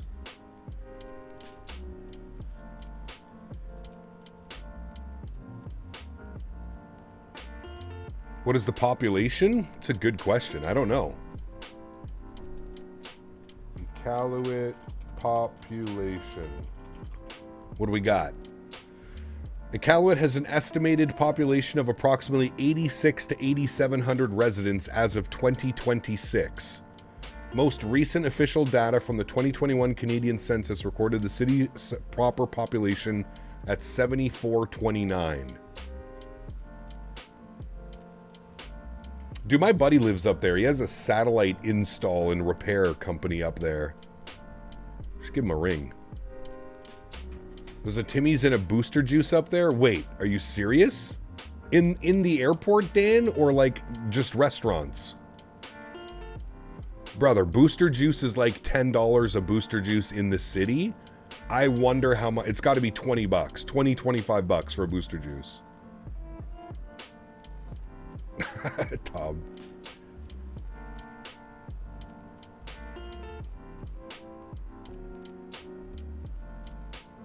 Nice, daily driven. Yeah, dude.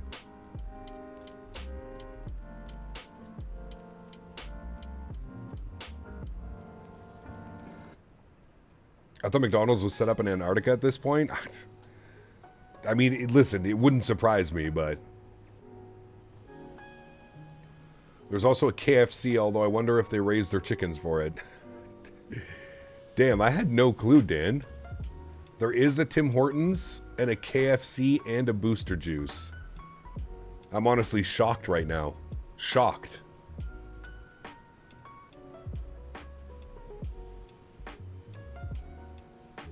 I think McDonald's has the furthest north is in Tromsø, Norway. Huh. Norwegian McDonald's. I've heard it hits different. If I'm honest with you, the McDonald's that we had in the Netherlands was completely different to the McDonald's we have in North America. I also didn't feel like a bag of shit after I ate the McDonald's in the Netherlands, like I would if I ate McDonald's here.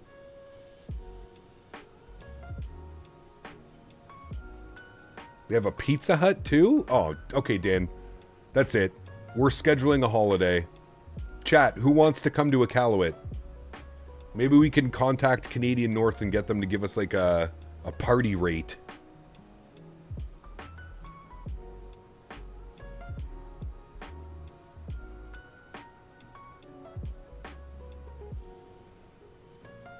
Center gas depleted.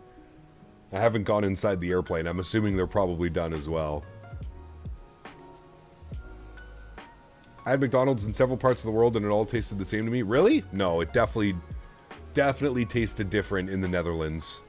And they had all kinds of weird sauce. We got some frit sauce. Some frit sauce. It was nice. Kind of reminded me of like tartar sauce, but there was more dill in it. Trucker Jim, what's up, my man? Next week, the 777 will be awesome. I know you love this plane. We're going to hear the G90s. Yes, we are. Yes, we are. Cam Canada legit summer camp 2026. That's what I'm saying.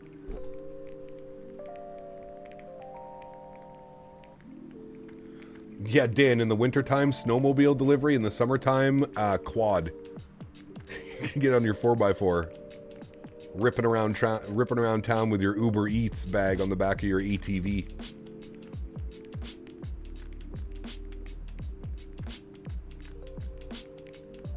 Yes, thank you, Daily Driven. I would agree with you on that one. Even North America, even Canadian McDonald's is... Ugh.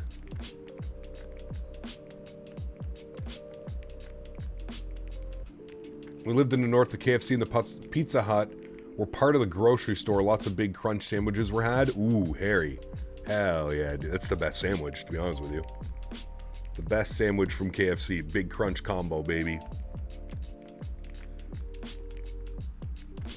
Although lately, if I've gone to KFC, which I think I went last year once. I haven't been to KFC in probably a year and a bit. The last time I went, I got their spicy signature sandwich. Quite nice. Like spicy mayo with sweet pickles on a chicken sandwich. I don't know what it is, dude. There's something about putting sweet, like pickles, butter pickles on a spicy chicken sandwich. It's like a match made in heaven.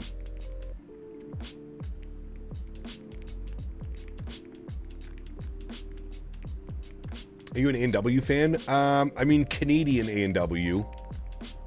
A&W apparently everywhere else in the world, well, in the US, is trash. A&W in Canada is pretty damn good. I mean, I would be choosing that over McDonald's most days. KFC in Eastern Europe is way too spicy, is it? Uber shows up with a dog sled. I mean, I wouldn't put it past them, Tom. 350 needs some love. It's been over 5 weeks since you flew it. We did the 777 just a few weeks ago. Yeah, but it's so hard, Andy, to fly the 350. That's the problem with it. It's so hard to find, like, I mean, I guess we could go over to Asia. We could go to Japan, but the 350 was going to be the following week, Andy. Don't trust me, don't worry, I haven't forgot about the 350. The following week after the 777 was supposed to be, well, is going to be, I want to try the default 330 because I was very impressed with how the Beluga flew when we flew it last week, I think it was. And somebody was saying that the same update that's on the Beluga is also applied to the other default A330. And there's a sound pack now for the AnyBuild's A330, or the default A330, whatever you want to call it. So that was going to be the following week. So 777 next week, cargo and passenger, and then we're going to jump in the 330, 350 the following week, and then I'm gone for FS Expo. That'll take us all the way up to the Expo, I believe. When do I leave for the Expo? Isn't it like 2 weeks? Just over 2 weeks?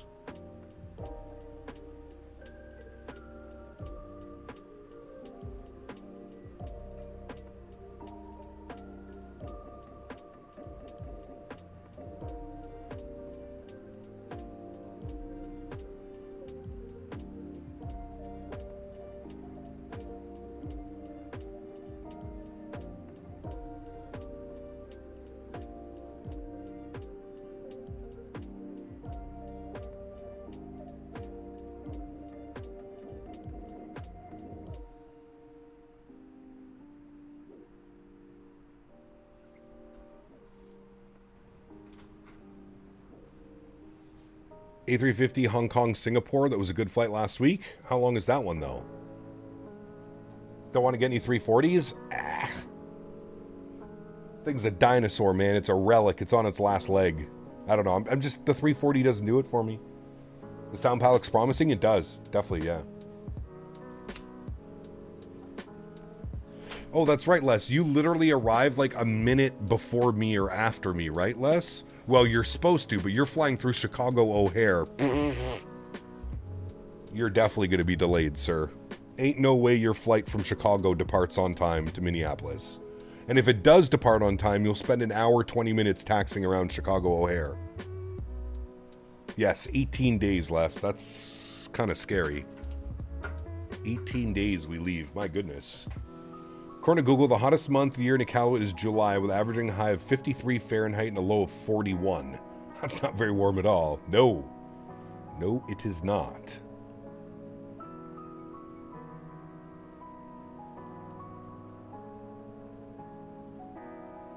ACAP, love to see these kind of pop up. These kind of ops you don't see very often. I agree, man. I agree. Oddly enough, this is only like the second or third time we've ever flown this flight. Captain Gator. It is a good one, though. It's a lot of fun. Not really much to look at. A lot of rock up here. A lot of rock and open water.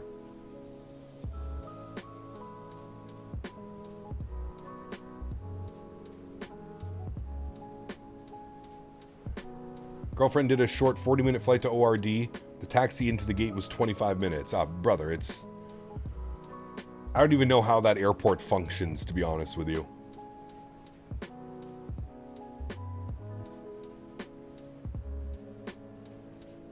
Got a nice long flight tomorrow, Athens to Toronto. Sheesh. Surprisingly, the booster juice seems to cost the same as down south. Really? Interesting. Huh. They must get a crazy deal shipping things in then. Yeah, it's the construction, it's the sheer size of the airport and the traffic volume. It's nuts.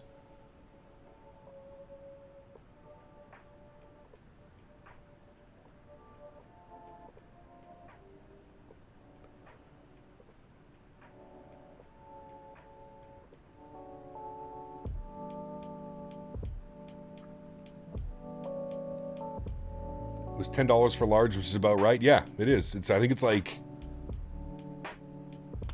8 something here plus tax. I'm flying 14 and a half hours from Sao Paulo to Doha. Sheesh. I love how Aiden always shows up right after we spend 5 minutes talking about what airplane we're flying next week. I don't know. You must have like the most uncanny luck, Aiden. We've literally been speaking about it for like the last 5 minutes, what we're doing for next week, and then Aiden pops in. What airplane are you flying next week? I swear at this point, he's doing it on purpose. He has to be. There's no way we've done this like 15 times now, Aiden. There is no way, man. We're in the 777 next week. 777 next week, and then following week we're going to do heavy Airbus. So Airbus default A330 and A350 the following week.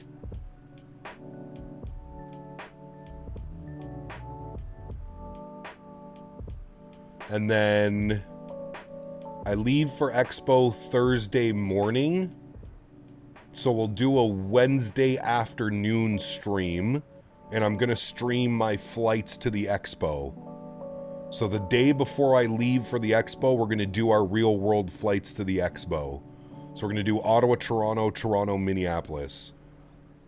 We'll do that on Wednesday, and then there will be no Wednesday evening stream because I need to go drop Henry off out at the farm and have dinner with the fiance, and then back home. And then I got to leave my house at 5:30 in the morning, Thursday morning. Ugh. 5:30 a.m. should get me to the airport for 6 a.m. for my 7 a.m. flight. Yeah.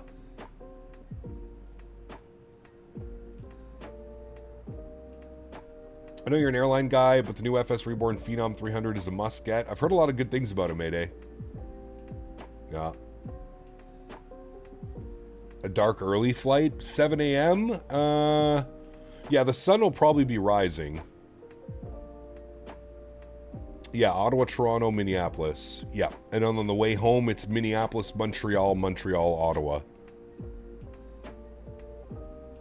I'm debating if I want to do the full drive on Thursday or if I just want to leave on Wednesday and stop over in Fargo. Don't funny things happen in Fargo? I have to be at the airport for the crack at 6 p.m. I mean, listen, Tom, if I'm being honest with you, I much prefer those types of flights as well. Like when we went to Europe, dude, I didn't have to be at the airport till...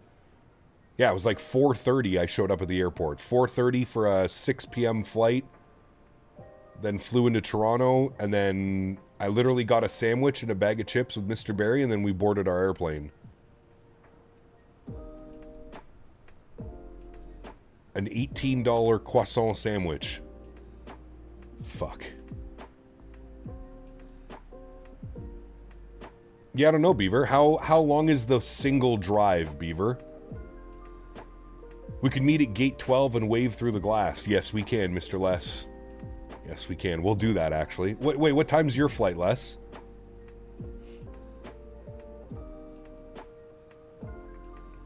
Most of the time, the brokers I work with try and steer clients from ORD to Midway.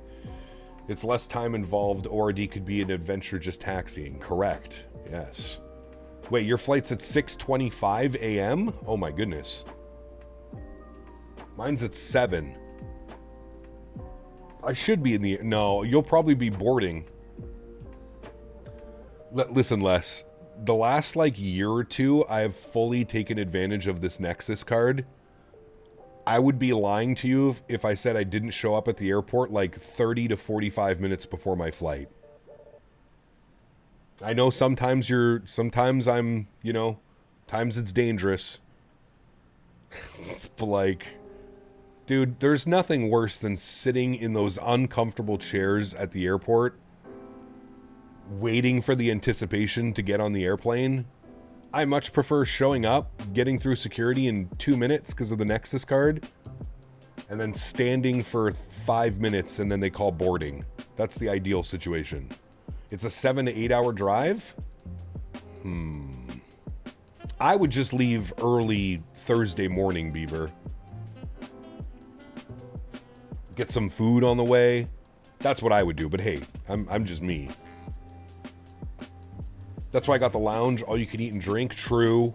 True. I actually think I do. I have to check my Amex card, Andy. What card do you have it on, Andy, that lets you into the...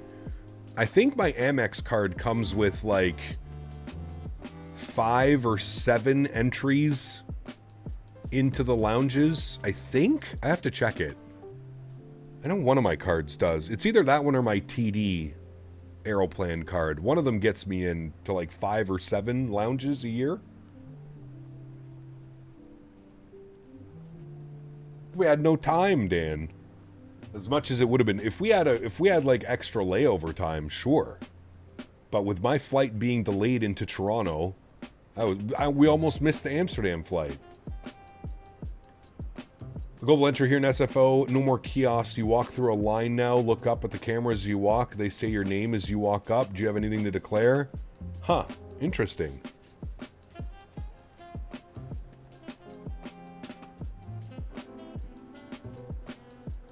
It's okay, whips out card. I have a Nexus card. Dude, it's so good.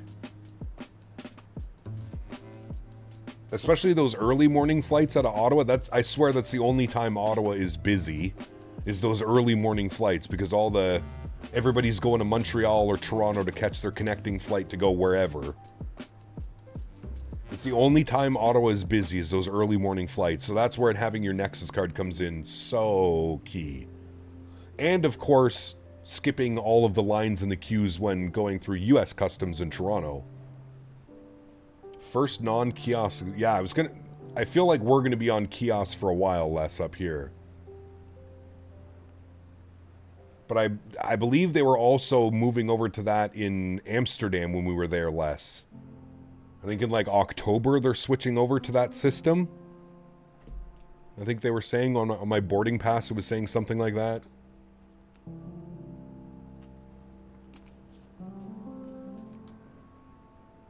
Will my equality card get me into the lounge? Yes.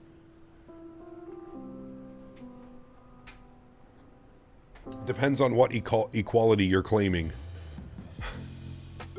Was in Amsterdam 2 months on business. Seems like my nephew terrorized a bunch of YouTube streamers with my account while I was gone. Sorry if that includes you. Yes, actually. Yes, now that you mention it, Biscoff, somebody has been on your account and been putting all kinds of weird messages. Not really making much sense, but... Yes. Lots of trolling messages. I believe you've been timed out once or twice. It is still a little big brother that they have you identified in like 10 seconds? Of course. It's kind of scary, isn't it? Don't forget your emotional support trout. Dude, part of me wants to get Henry to do all that training so I can just bring Henry with me every time I go to like FS Expo or World Flight. Just bring Hanky. YouTube Premium does not get me into a lounge. We need the YouTube lounge at all the airports.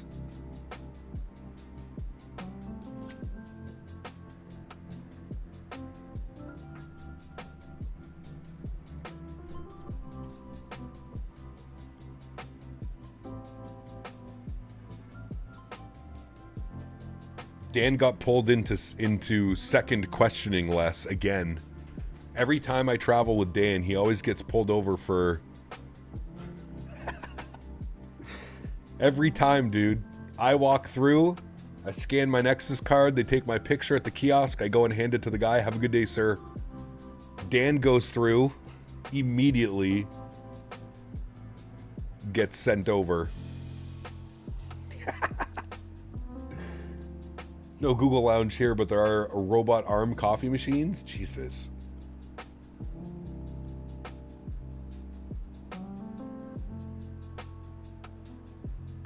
How are my crops on farm? Dude, I haven't played Farming Sim in forever. Or you mean IRL? There's no crops IRL at the farm. It's for horses. Lots of pasture and useless Nexus card. Just give me permission to keep asking me questions.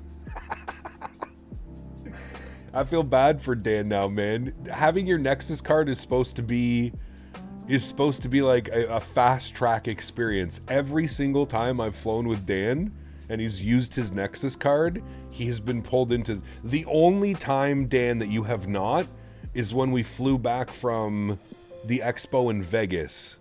Remember, we did Vegas, Calgary, and then you went Calgary, Edmonton, I went Calgary, Ottawa.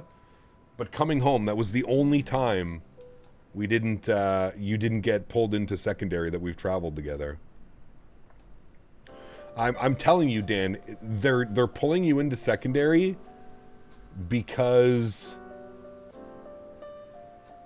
Oh, what the hell? Dude, look at this picture Dan sent me. Chat. It's a convenience store that also has a Pizza Hut KFC attached to it. No shot. That's actually kind of cool. Dude.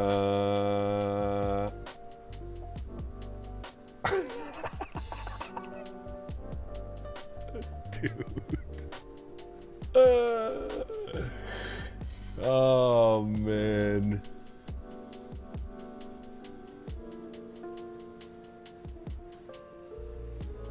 Chat, we're ready to go.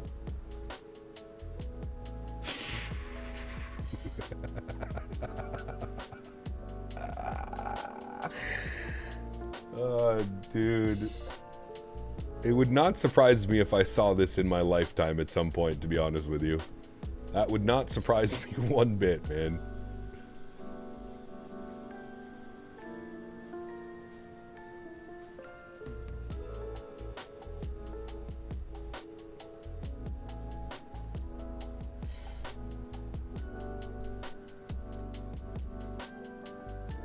About 50 minutes till top of descent, chat. 50 minutes, just under an hour. I sent you another picture. Look at the Google Street View shadow.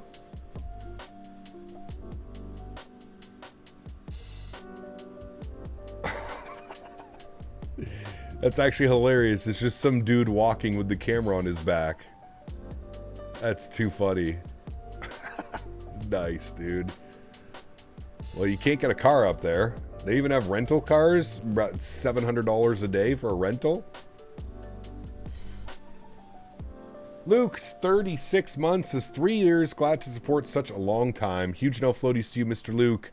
Thank you for 3 years of premium economy membership. Very much appreciated, Luke. Guys, let's get some love and chat for Luke celebrating 3 years getting his new badge. Thank you, my man. Rental horses? No, probably ATVs. Have a good night, Boeing fan. I will see you on Wednesday in the 777.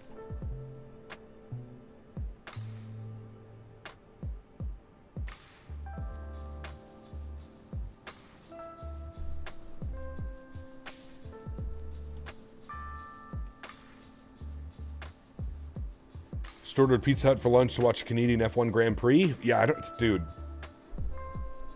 I can't, like... It's got to be raining like crazy, right, Isaac, for the Grand Prix? That's got to be a piss off. The weather all week was so nice, and then it's Sunday of the F1 race, and it's terrible weather.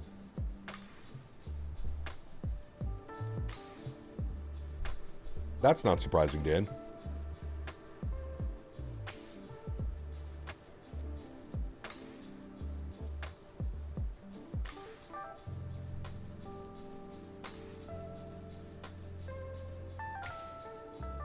Anyone have any issues with vPilot not working? I've had several times contact them, but I can't hear anyone, and they can't hear me.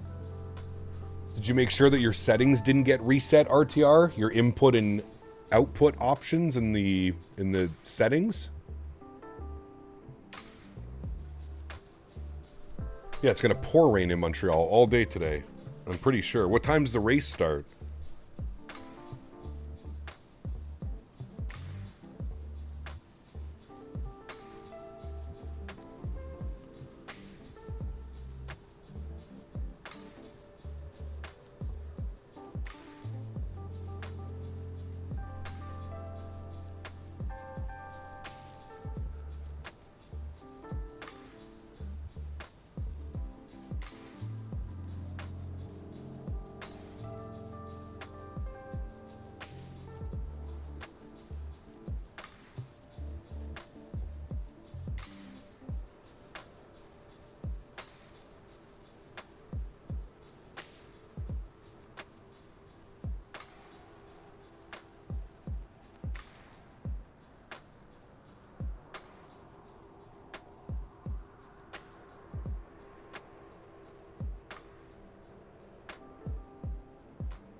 Race starts at 4 p.m.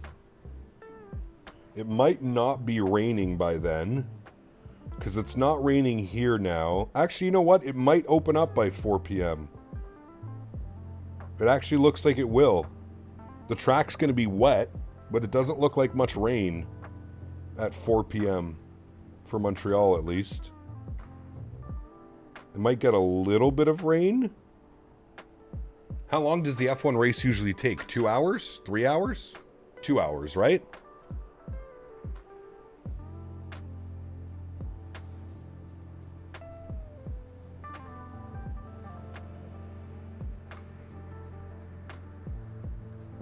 Yeah, the mist from the track. Yeah. I thought they had tools and stuff to, like, dry the tracks off. Is that a thing, or am I just going crazy? About an hour and 30 in 71 laps. Okay. Yeah, Moose, I just saw that, man. I just responded to you, actually. It's all good, man.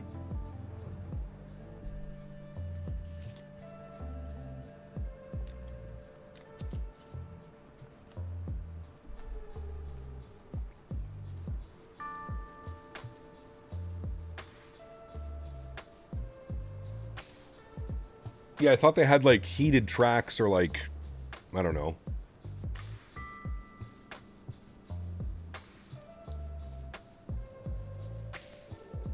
I feel like they're brave having it in Montreal in May. The weather here is so unpredictable, man. Could be cold as hell one day. I mean, at least the weather is a little bit chilly today. So that'll probably help, maybe.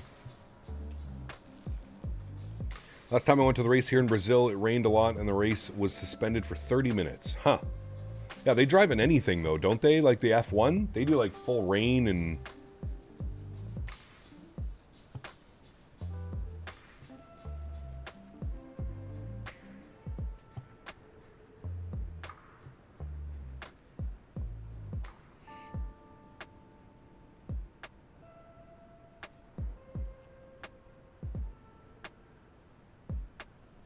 Chat 2 seconds.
Evan Wolf, what's up, man? Good to see you, dude. I had to get a protein bar. I was getting hungry.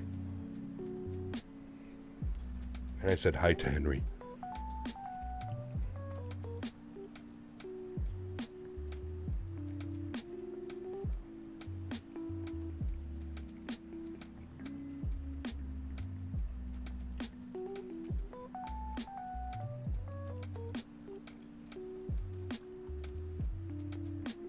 Right, CK? That might destroy the concrete, though. V1 and Jeff are doing a stream together doing some firefighting ops. Wow. I didn't have that on my bingo card. That's pretty cool. Are they live right now?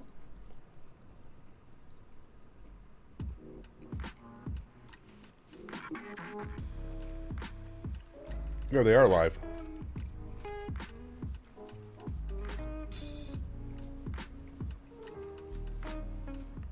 Wait, what?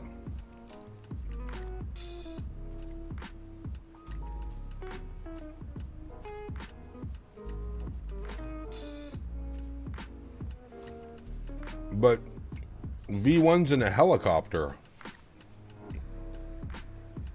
They're not together.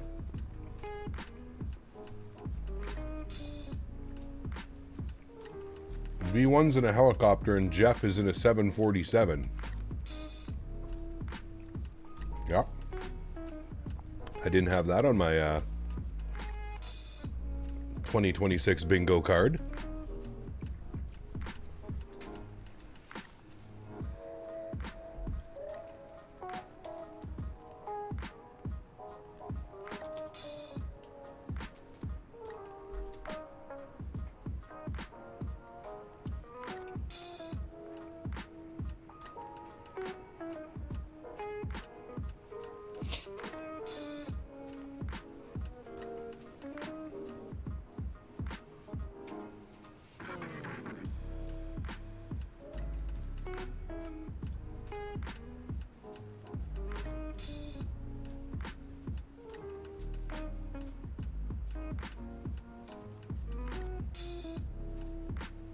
Yes, Infuse, the 3-hour flight.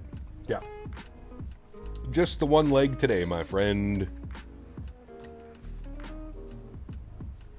Let me see if actually I can... I don't know how long they plan on streaming for. Usually Jeff does like 2 or 3 hours. Let's see if I can... Oh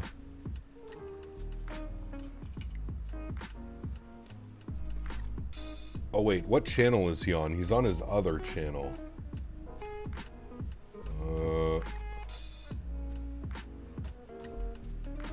Man, where is it? There he is. Let me see if it allows me. Copy. Let me see if I can send people this way.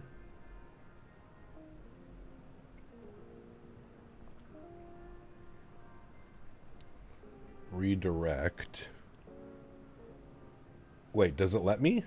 Oh, it does. Okay, cool. All right, so we'll try that redirect feature. When we land, if they're still streaming, we will we'll redirect our channel over there. Given the Flight Factor 7.5 and X-Plane 12. Nice. Enjoy, man.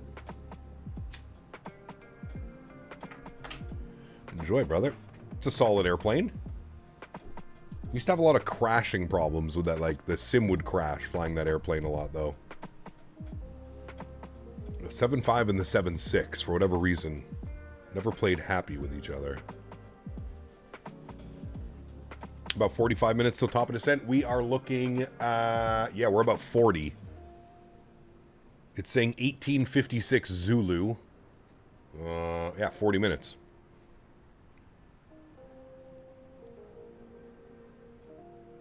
Getting the Bluebird 7.6? Oh, absolutely.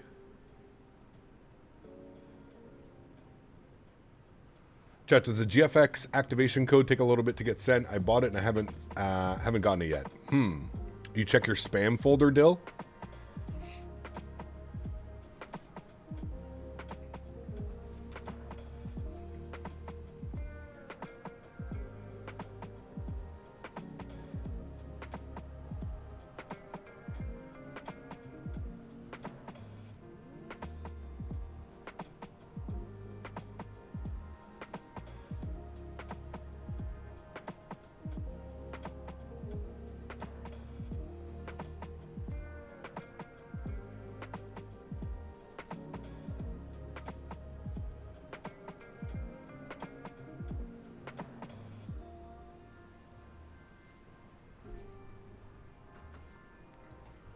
Sitting outside getting some sun with all the scud cleared out, watching ORD departures. That weather is making its way to me, Tom. It's not raining anymore outside. I can confirm that. Smells like everyone's got grills going. Well, of course. Especially now if it's the sun's out. Sun's out, guns out.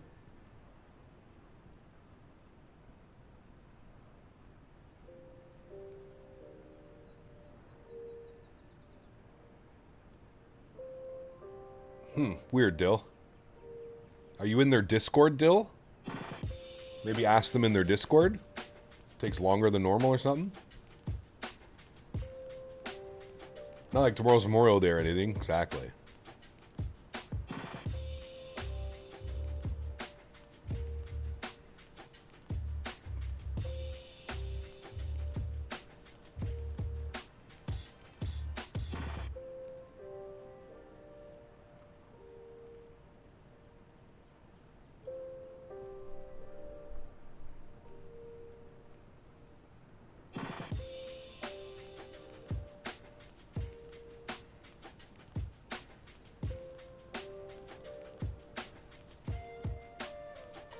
Ah, got you, Dill. Yeah.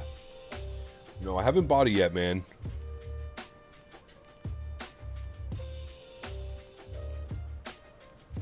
It's gonna rain for you tomorrow, Memorial Day? Ah.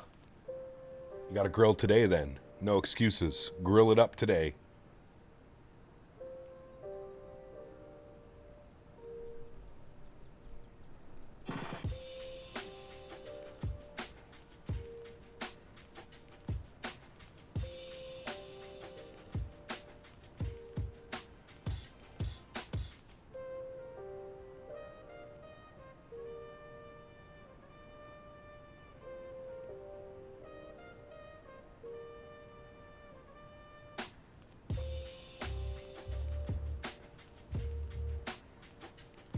Korean 777 departing. You like the new paint? Ooh, fancy. You get some cool traffic out of ORD, that's for sure.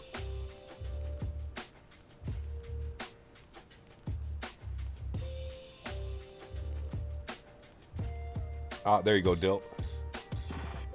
Less Pepsi canish? Yes, that's right. Correct. They had the Pepsi can forever, didn't they, man?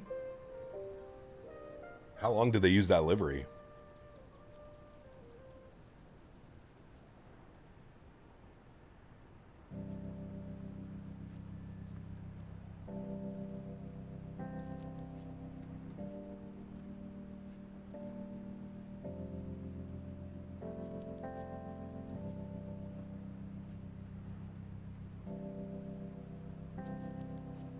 Where is landing and different gate? I'm still very confused by this question, Ariel.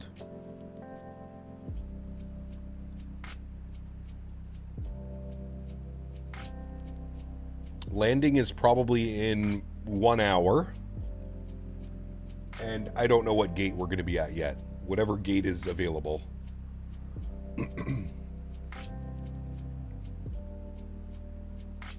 I did pick up a GSX profile, so we should see walking passengers. It said it only works with 2020, but most work with 2024 too, so we'll see.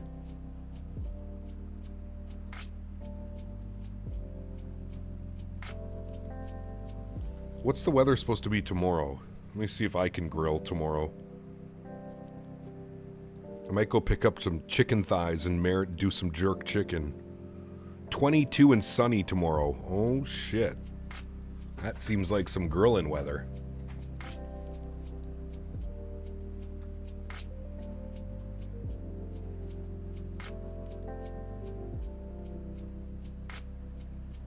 Jay, what's up, my man? Good to see you, brother. Hey, man, we're like 2.5 weeks away. When are you flying in, Jay? Friday or Thursday? I feel like I've already asked you this anyways. Thursday or Friday? Tyler, what's up, man?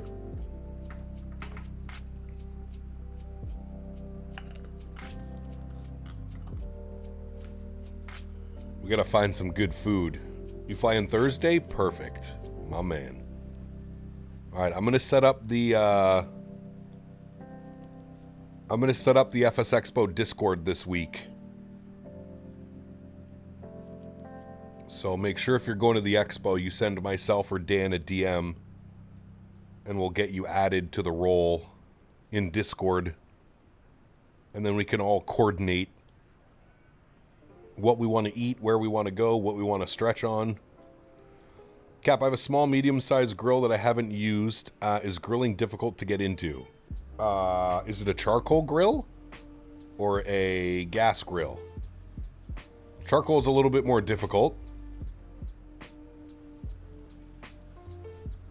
But get yourself a nice thermometer. Get yourself a nice meat thermometer.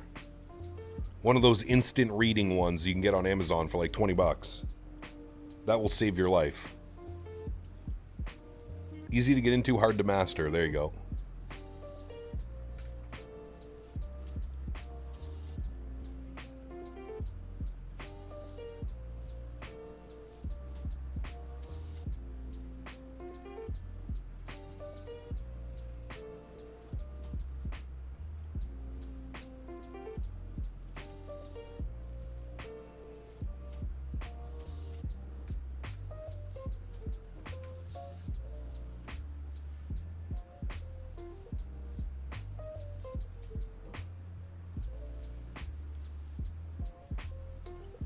Marinate chicken in white vinegar, soy sauce, a little bit of sesame oil, onion, fresh chopped garlic, and ginger, and some brown sugar. Marinate for 24 hours, and then slow grill over low temp.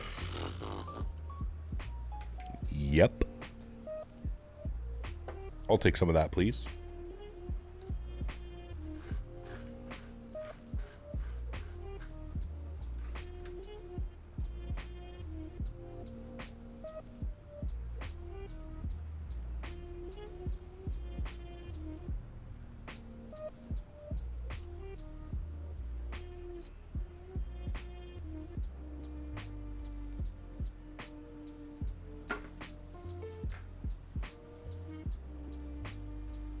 Charcoal tastes better. Charcoal's good.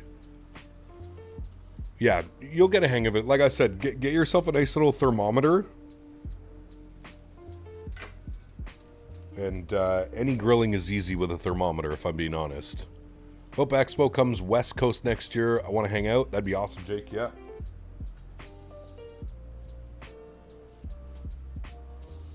Like I've been saying, I could see it going back to Vegas next year.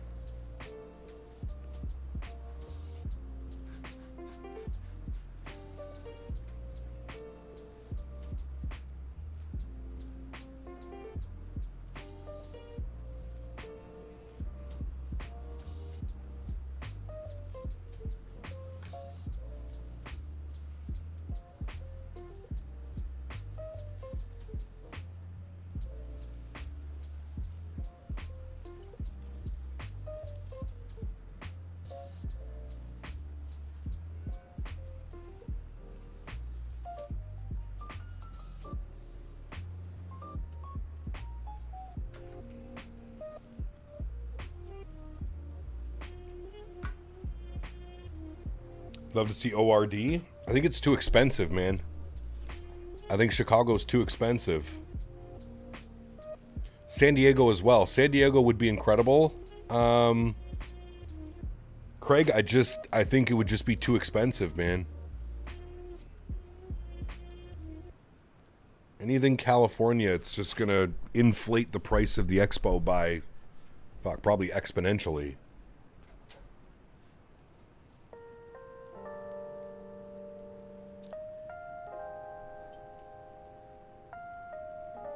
New channel, Grilling with Cap. I don't grill that much, to be honest with you. Maybe once a week? Once every 2 weeks? Did you ever see the expo coming to Sacramento? I don't know. I don't know. Seattle would be cool. Yeah. Seattle would be badass. I could see if they go like full West Coast, I could see Seattle being an option.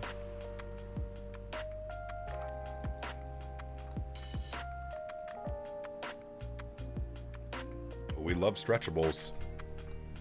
Yes, we do. All right, where are we, chat? We are way north. We're 200 miles from top of descent. So top of descent's probably going to be like somewhere over this, whatever passage this is. What are the winds doing? We still got same winds. I'm still showing 150 at 7, but we're going to leave this here for a second because that ATIS is an hour and a half old. Might get an updated ATIS. Expo in New York? Yeah, right. $700 for a weekend ticket. It's the only way they'd be able to pull that one off.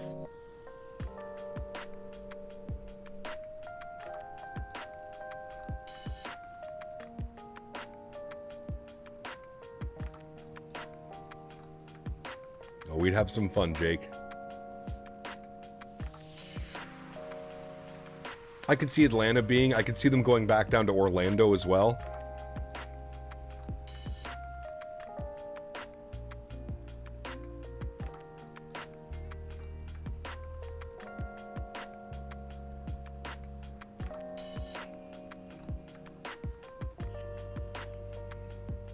Grilled veggies? Yep.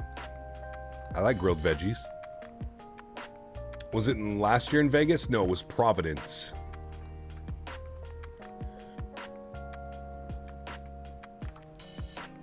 Last year was Providence, Rhode Island.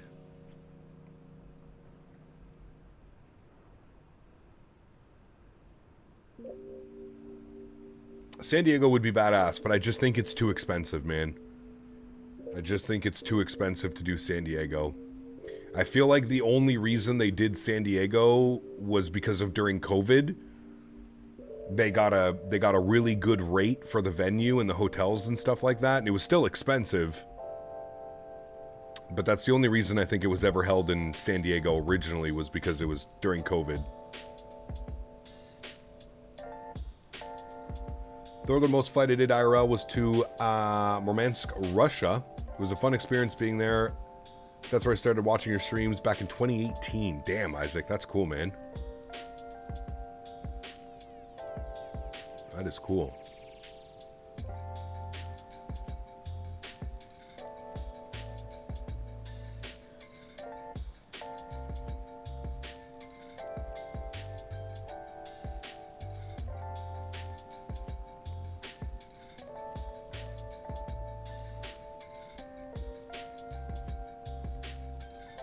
Yeah, FS Expo Toronto would be badass, man. Toronto or Montreal, I think, would be an incredible venue. Even Ottawa, dude. I mean, Ottawa, we have that massive venue now, the EY Center it's called, and it's right beside the airport. That it would be an amazing location for an expo.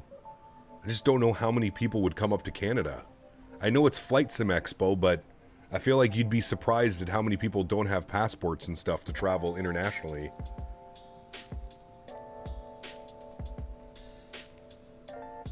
Providence was okay, Craig.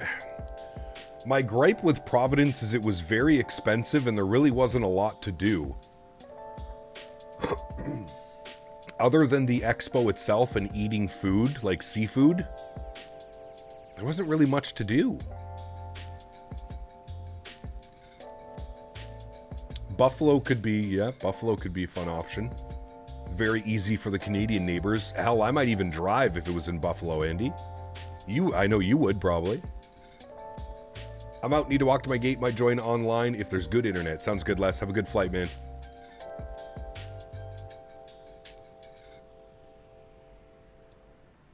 Boston would be cool, but yeah, too expensive. Boston, New York, any of those cities would just be so expensive, man.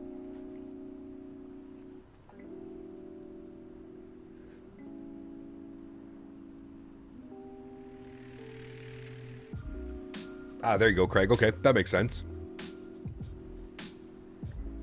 Well, that's the beauty of Vegas, right? Is I don't think there was a single day when we were in Vegas where we weren't doing something. Between the expo, the Grand Canyon, sightseeing. I don't think there was a single night. Actually, maybe one of the nights when we were sick. Saturday or Sunday night, but...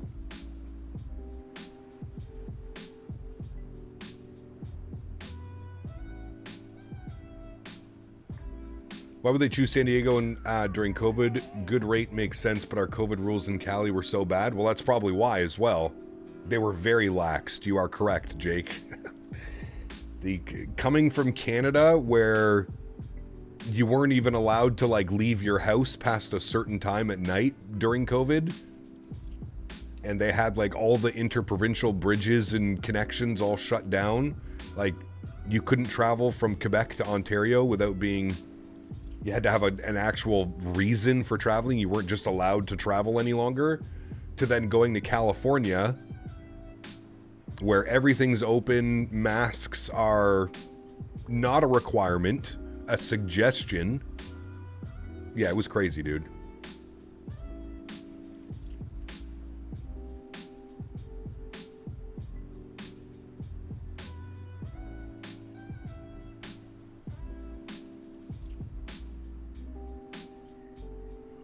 Isaac, some of the apps are a little bit wonky, aren't they?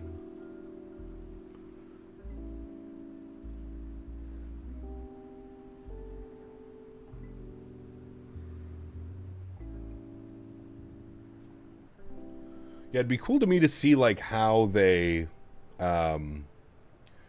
choose where they're posting their expos and stuff like that.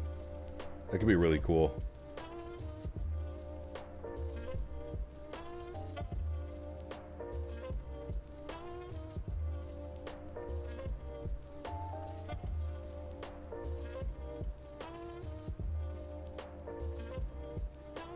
How fast time goes. COVID was already 6 years ago. Yeah, it's wild, man. It is wild, dude. I remember, Dan, I don't know if you remember this. We were in Toronto. We were leaving, like, I think it was like the day before, or it was the day after we left Toronto. And that's when, like, they started stopping flights. It was pretty wild. How far till top of descent? 155 miles. And or 20 minutes.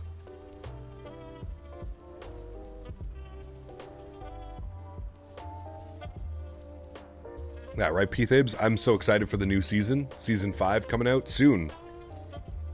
First week of June, I think.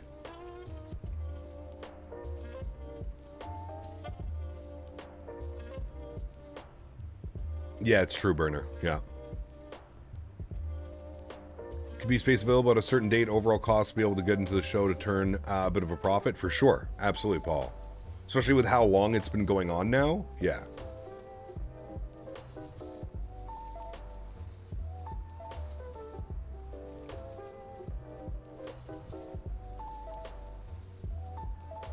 Chibougamau is in Quebec. Yes, northern Quebec.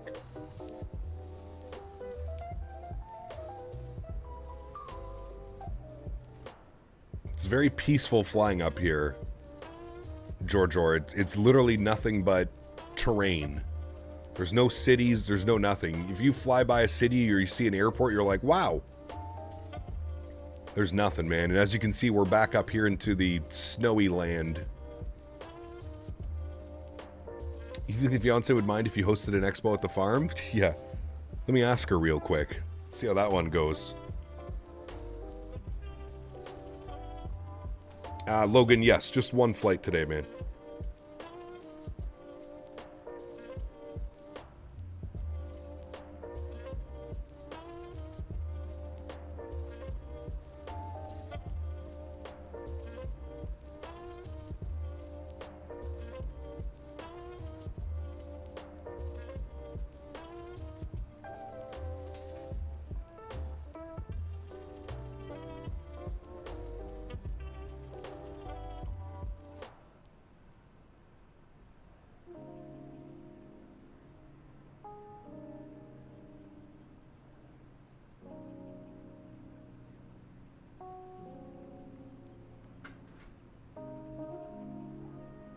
They're strict here in Cali. Most restaurants wouldn't let me eat indoors without showing proof of jab. Needless to say, I didn't eat inside a lot of restaurants. Huh.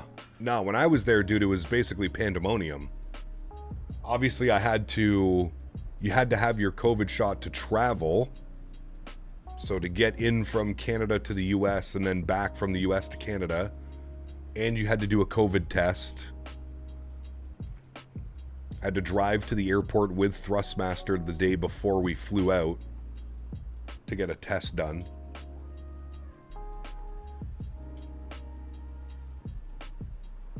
Tony, have a good day, my man. Thanks for hanging out, dude. We'll see you on Wednesday back in the 777.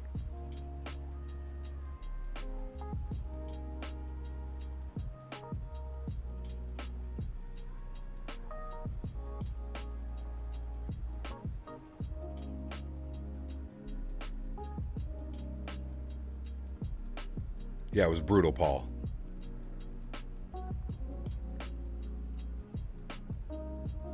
Everything has gone smoothly today. No audio issues. No USB issues. Everything was beautiful.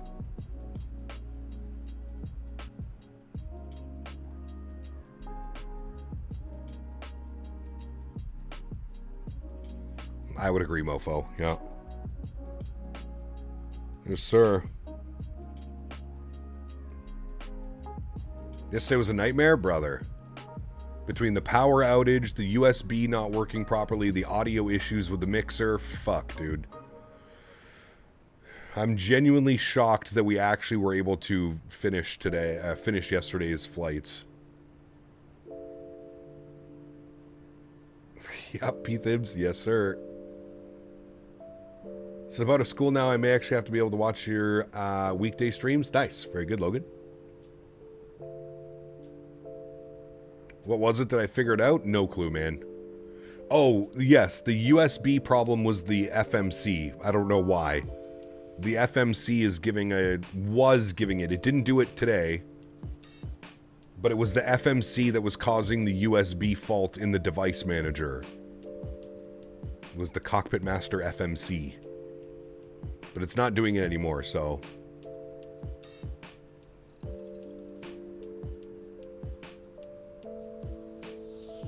I mean, it was your fault, Dan, whether you want to agree with it or not. I cannot be blamed for these things. So, I still firmly believe that it was Dan making me update drivers that caused the problem in the first place.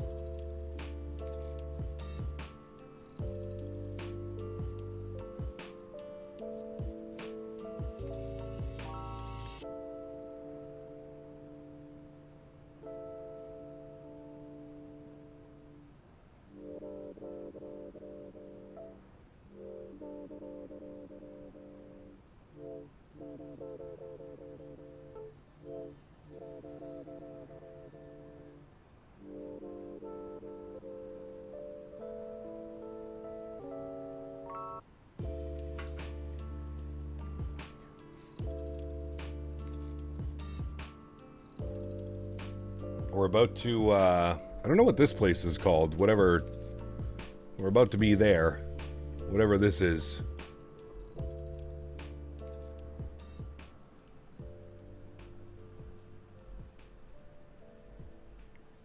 Look at how absolutely massive that land of water is. The Hudson Bay. Look at that thing, man. That's insane. Got all squared away with GFX? Nice. Very good. Did it just take a while to send it, Dill, or did you have to, like, get support from their Discord? Should we start on their service from Newark to Madeira and Newark to Nuke soon in the United Max? Nice. We've done the Newark to Nuke. Actually, we've done both of those, Aiden. We've done Newark to Nuke, and we've done Newark to Madeira.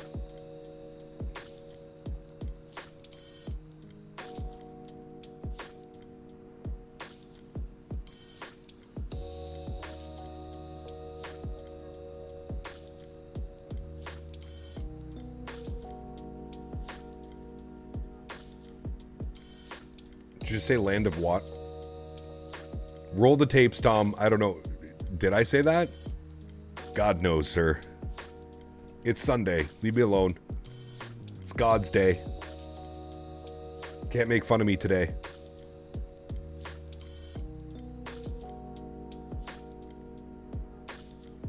I got a support, and they were going on with sending a download after purchasing at the moment, but they're looking into it. We're great. Perfect.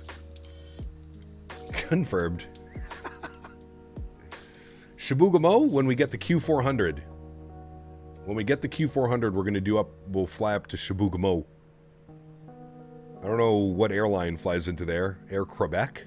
I don't think they have 400s. I think they have 300s.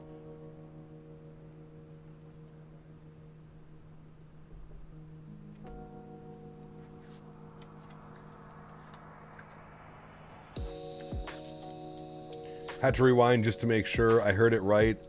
Nice. I said land of water. Look at all this land of water. Yeah, there you go. Perfect. Precisely what I meant to say.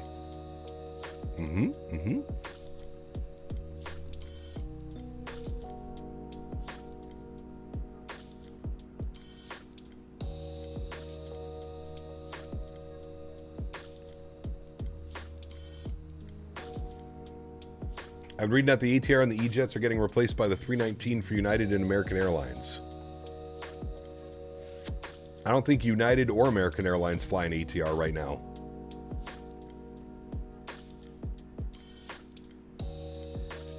Is that similar to Bacon of the West? Oh, dude. I'm so dumb, man.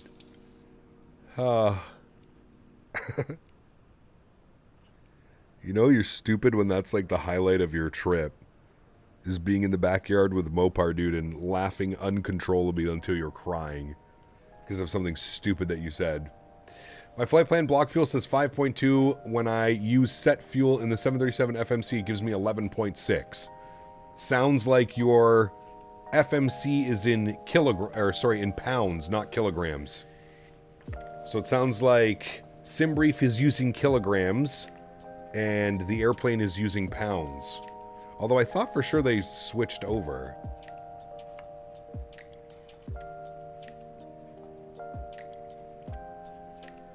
This would be better with bacon. West! We're facing west. Is Mopar going to the expo? I think he's going for the last day, Dan. I believe he is going for Sunday, Monday.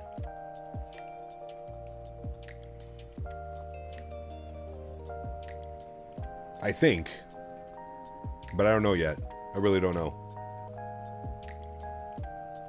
I don't think he has confirmed nor denied. Cap, what's the weather like here? Because we've got a heat wave in the UK. Outrageous. We have no ACs in the houses. It's pretty cool here still. We had a crazy heat wave last week. It got up to 35 C 2 days in a row. And then the next day it was 11 C. Canada. Ah, yes, there you go, Paul. The RJs, yeah.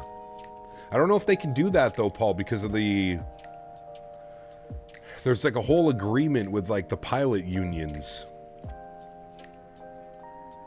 I forget what it is. There's like a certain number of seats, and that's why the Embraer E2 hasn't done very well in the market, because it's too big. It has too many seats to be considered a regional jet. Something weird.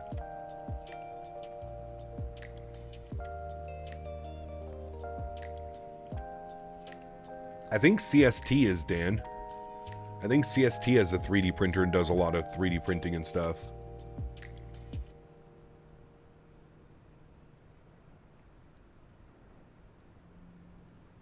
Yeah, Paul, it's something about like there can only be like 70 something seats or something like that, 76 or 78 seats for it to be considered a regional.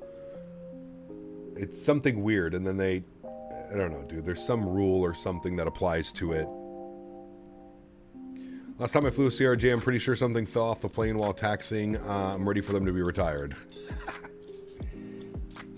You know what, actually, George, the last time I flew on an RJ was a newer RJ. I flew from Ottawa to Montreal. And it was nice. I gotta say, for an RJ, it was one of my better RJ experiences. I'm just so happy that Air Canada and Jazz don't have the CRJ 200 anymore. That thing was, oh my lord, dude. No, I don't think Jazz has any 550s. I think they all have 900s.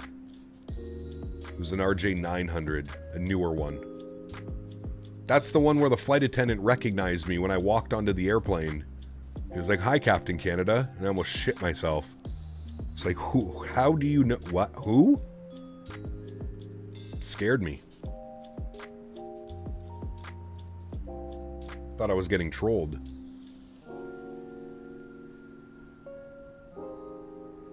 You're good, Melvin. You know how I know, Melvin? Because I've been there, done that. So I know from experience. Good thing you caught that before you started. Well, actually, I guess it's technically the same.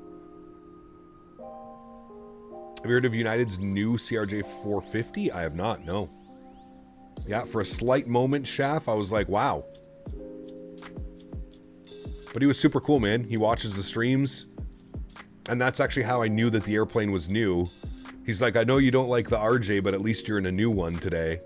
And I was like, "Oh, is it new?" And he's like, "Yeah, it was delivered like a month ago." I was like, "Oh, shit." Was it Davis in a dress? No, it was not.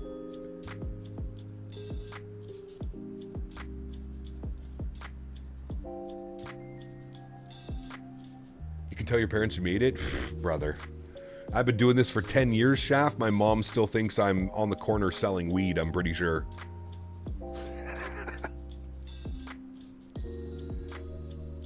Bought a car, bought property. You don't have a real job. All right, sure enough. Just on the corner. It's a premium RJ200, but they're calling it a 450? Interesting. What'd they do? They take out some... How many seats are in it? Took the 7-3 into Burbank last night. Can't stand how the runway slopes right at the touchdown zone. It's like, oh, but... Yep, and then smash. Yes, sir. Is it like that IRL, Tom?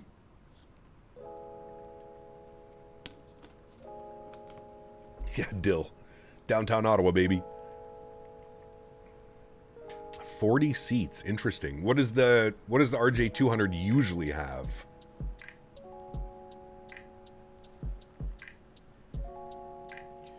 If you think you had a cabin crew fan, just think he probably went to his significant other and glazed over you being on the flight. I don't know. I don't think about that. Probably not.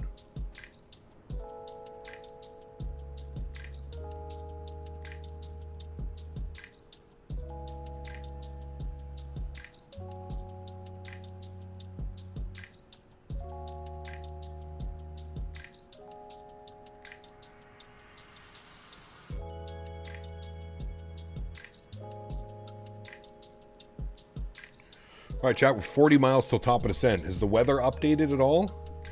52 minutes ago, winds are still 150 at 7, 30 miles, few at 38, scattered at 13, broken at 25. Good. So, what we can do... Let me just see. Who's that Air Canada in front? Mr. Air Canada. Luca, are you still here? Oh, who's this guy? Arctic 119. He's way out there in front of us. Shit, look at us. Oh man, this is badass. 6 of us flying into Iqaluit. It's probably the most traffic they've ever seen up into Iqaluit. We got some big boys flying. What's this? A380? Munchen to LA. Oof. What's this guy doing? Heathrow to Vancouver. Speedbird. Where's this guy going? Montreal to LEMD, Madrid. Wow. Man, look at that. Sim popping today, chat. Look at this Sunday, Memorial Day weekend, baby. We're popping. All right, we got decent separation. What I think we should do, what's this guy doing? He's at 8,000 feet. What I suggest to do, Mr. Luca, if you're here, once I reach landfall, I'm just going to go direct to Cirque. I'm not going to fly to the airfield and then do something. I think we should all do that. Maybe like right where the Air Canada is, Air Canada 505, we should all proceed direct to Cirque so that we can just jump on the arrival down and in. We don't all fly out to the VOR and then back out and then in around. I say we just go direct Cirque, right about where he is, just after landfall. Proceed direct Cirque and then down and in. ATC would probably have us do the same thing. The CRJ-450 transformed the notoriously cramped 50-seat all-economy RJ-200 into a spacious premium 41-seat jet. Huh. Well, that's one way to keep the airplane alive, to be honest with you. Because I think we can all agree. I mean, hear me out though. I've never flown on an Embraer 145. I've heard Embraer 145s are equally as bad as the RJ-200. Has anybody ever flown on both?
All right, back inside, friends.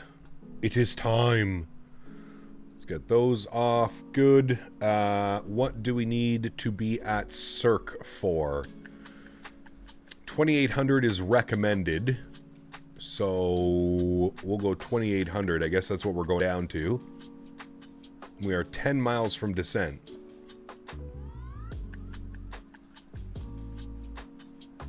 Actually, I'm going to like go 5,000 initially and see where we're at from there.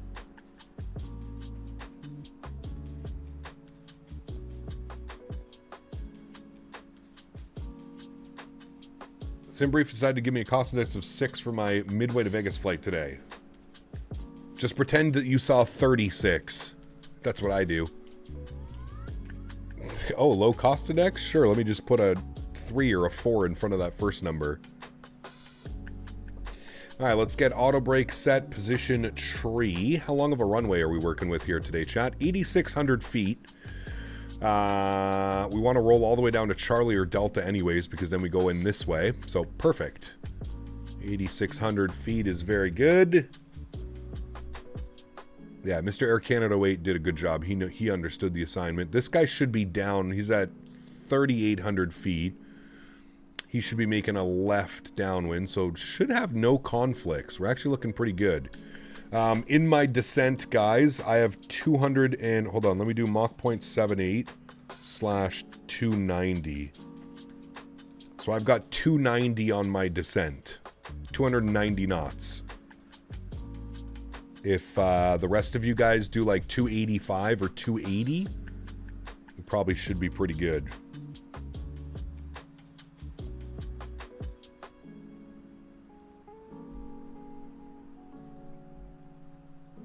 All right, let's get our front course in 161. Go this way. 161 on the front course. I can't believe we got that right away. 161 on this guy. Very good. The barrow pressure, we're looking at 30-20 and minimums of 360. So, 30-20. Alright. Doesn't like that. 30-20. Good. And barrow minimums. We have a couple options. We're actually LNAV, VNAV. We're not LPV. Wait, can we be LPV, chat? I think we can be, right?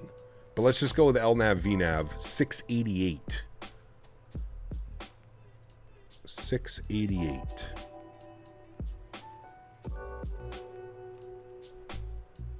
Too much. 688. Perfect.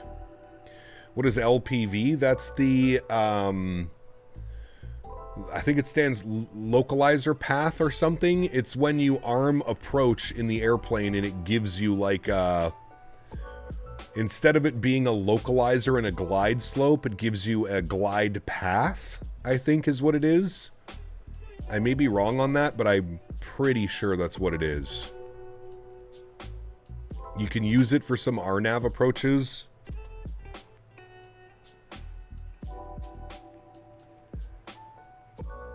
Localized performance with vertical guidance. There you go. That's the one.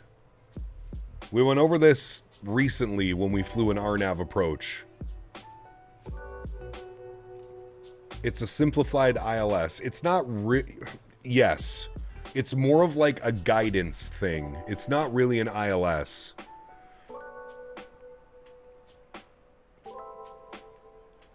Think of it as like...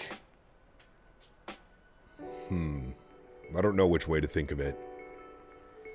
It's kind of like an ILS, but it's not as precise as an ILS, if that makes sense.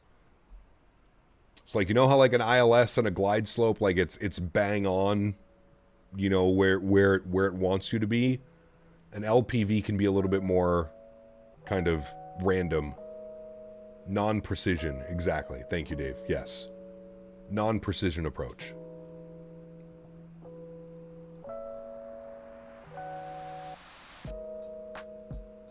Use a GPS position to make fake glide paths. Correct. Yes. Integrated approach navigation. And I think the only thing you need to do is obviously have the runway set and then your front courses. And I think we can use it. We'll try. We'll see if we can use it. I'm not quite sure how to get it to work in the Boeing. I think you just arm approach. And then you'll get it to pop up. Descending? Nice. Yes, we're through 28.5 now. And then what I'm going to do is I'm going to send us direct circ. I'm going to do that now. There we go. We're direct circ. We're just past landfall. Good.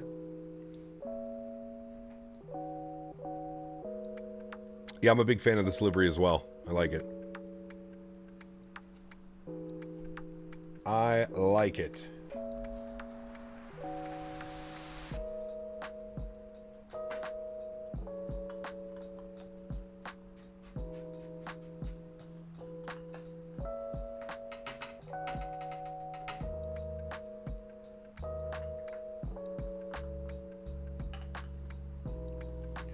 Do you have the glide path option enabled in the settings? I think so, Dave.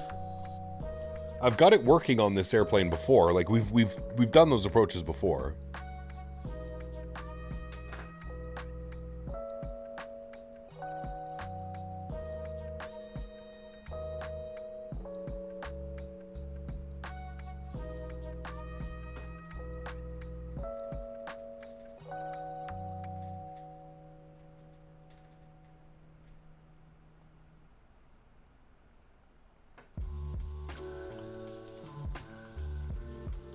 Arming approach on an RNAV will get you IAN integrated approach navigation with FAC and GP as your roll and pitch modes. Thank you, Shady.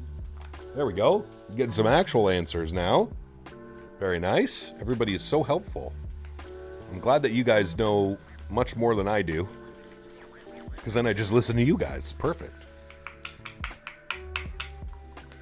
No issues today, Mr. Minnesota. Nope, we're smooth sailing.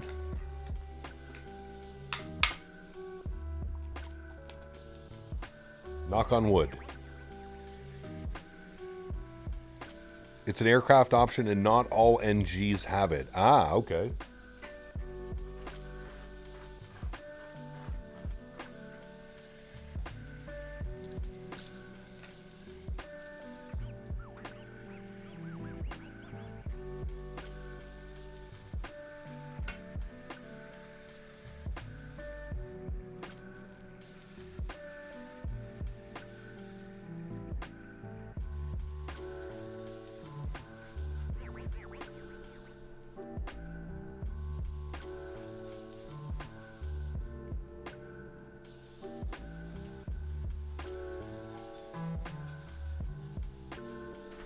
I heard you growl, Henry.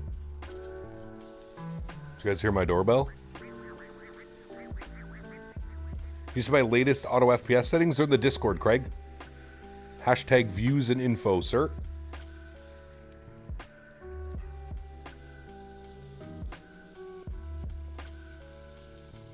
Or would you prefer to see them here?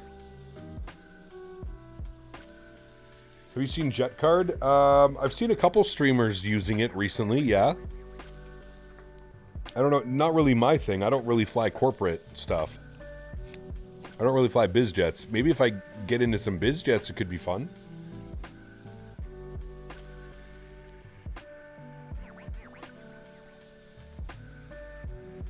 No, I don't think I've changed them. Craig, hold on, let me see. Let me pop it up.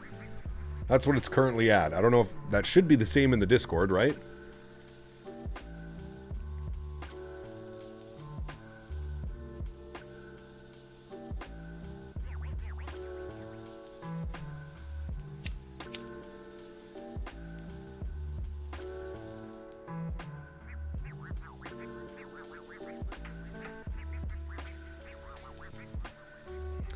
David Coates, what's up, man? Thanks for coming to hang out. Hope you're having a good day, man. The NG is capable of doing LPV minimums, low side performance, and vertical guidance. However, the airline itself needs approval. Ah, there you go. That makes sense. All right, through 18,000, standard barrel, 30-20. Beautiful. Spent 13 years of my life on this thing? Damn, dude. That's impressive, butter. That's impressive. You probably know this thing inside and out. Not like us fake pilots. I love fucking with people that I meet for like the first time. They're like, "So, what do you do for a living?" I play a fake pilot on the internet. You should see the look on their face. It's quite fun. I usually have a good time with it. No, seriously, what do you do? No, seriously, that's what I do. I put on a pilot uniform that's a t-shirt, and then I sit in front of my PC and camera, and I fly all over the world. It's the best, dude. It's the best. Wait, you're a fake pilot? Perchance. Perchance.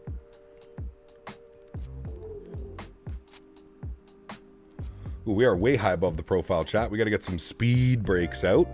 Slower on down there, Betty. Monsieur Jarvis, 40 months. Thank you very much, my man. Appreciate you, buddy. Huge no floaties to you, sir. Thank you, brother. Don't make me pull out my real-world sim pilot cert. Exactly. Don't sell yourself short. You're a real-world sim pilot. That's right. That's right. You're the realest fake pilot I know. Sheesh. So where do you feel like this fake pilot job might turn into a career? Mom. Yeah, exactly. Don't worry, I still get that question asked.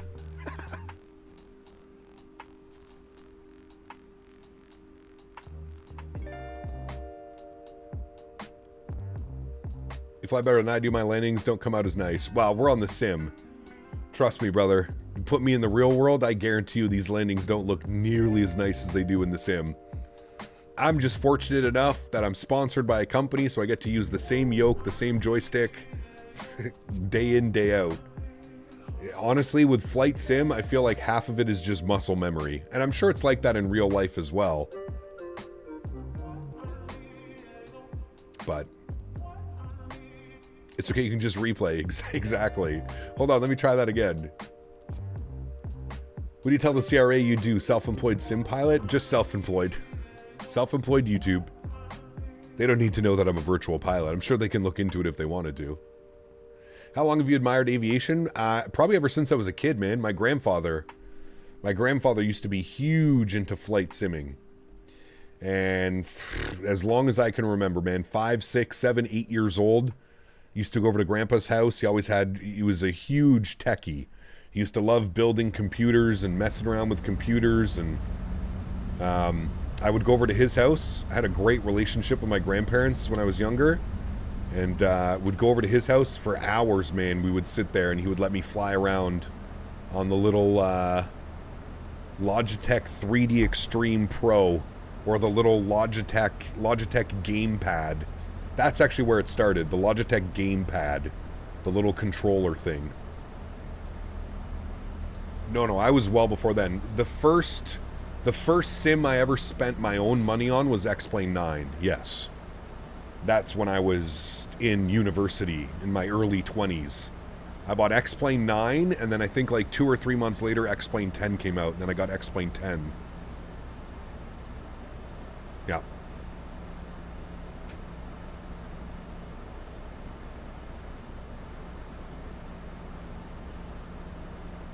ACAP, I'm going to be recording a flight from Chicago to Keflavik, Iceland in the Iceland Air iFly Maximus. Nice. Enjoy.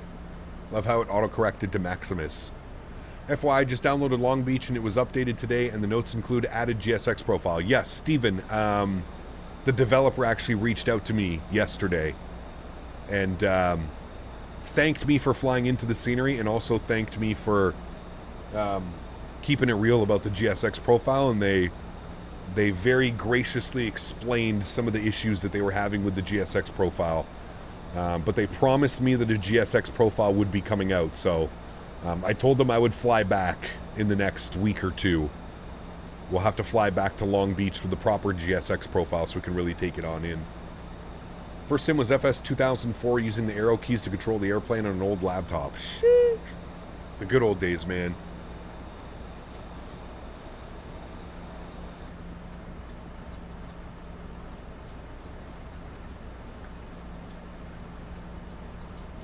There you go, Tango.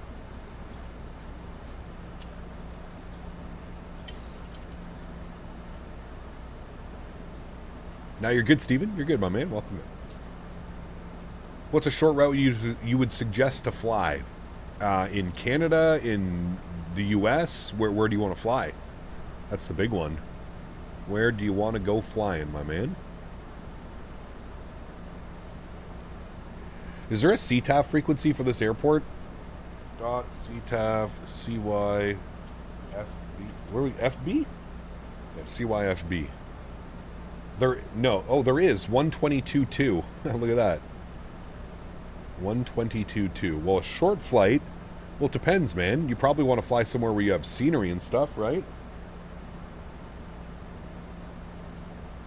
Tallinn and Helsinki. That's a good one. God, dude, that thing scares me every single time. Wilfred, thank you for the 11 or 12 euro donation. 10th super message on stream. Huge. No floaties to you, my friend. Thank you, Wilfred. You scared me, but that's okay. Thank you, my friend. Appreciate you, dude. All right, flap 30. 138 on the V-app. Beautiful.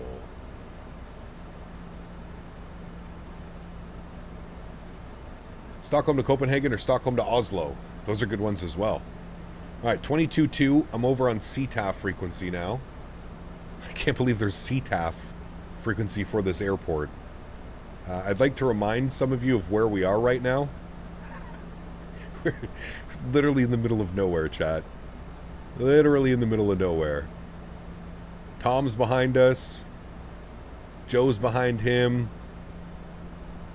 Looks like we got 2 airplanes safely down on the ground. Did that Air Canada land?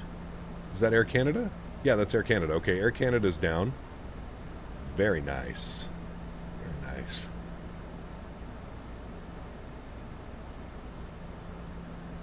Cap, first to land with a negative 142.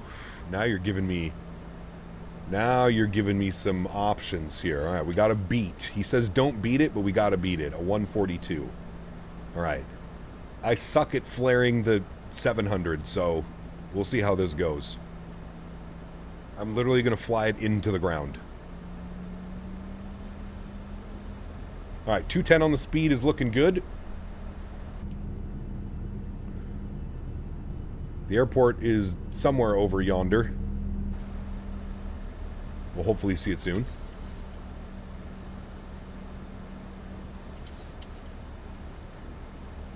I'm going to... Can I arm approach? Yeah, see, look, there we go. So we have our FAC and we have our glide path. So now it's picked up on the glide path. Oh boy, that's aggressive. I'm going to throw some speed brake out. Catch that. That was very aggressive, sir. I'm going to go flap 1. I'm going to bring my speed down to 190 for this turn, inbound turn, and then we're going to go flap 5 degrees. Did I hear go around? No go around, please. 2,500.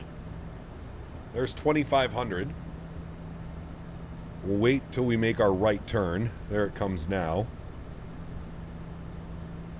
And we're going to go 180 on the speed. We're capturing our FAC. Is that Greenland just over to the right? Yes. We're very close. The aerial imagery out here could be a little bit better, if I'm being honest. We got a nice airport out in front of us. Alright, the FAC did a pretty good job. There's the airfield, chat. Looking good there. Remember, this is default scenery. This comes with your sim, chat, so anybody can fly here.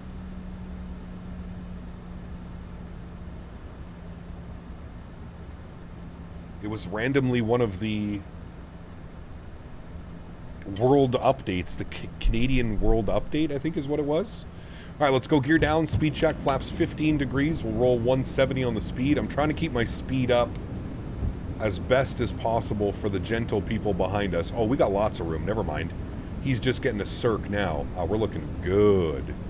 We're looking real good, chat. All right, well, let's get set up, and then we can hand fly it.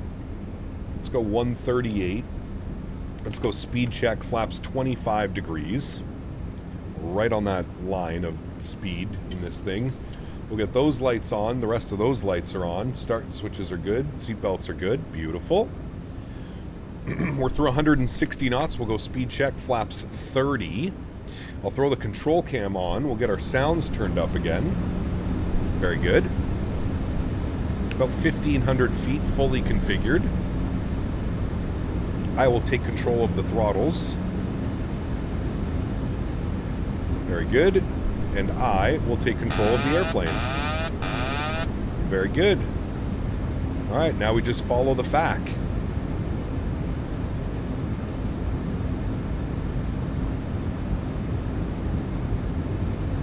X-plane ortho. Yeah, it's not very good, is it? We have to start the replay as well, chat. Most important things. We can watch that back. Recording. Good. And there we go. We're all ready to rock, friends.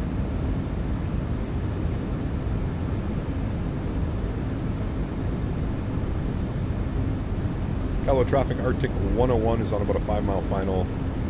Runway 16. 1,000. I forgot the runway for a second.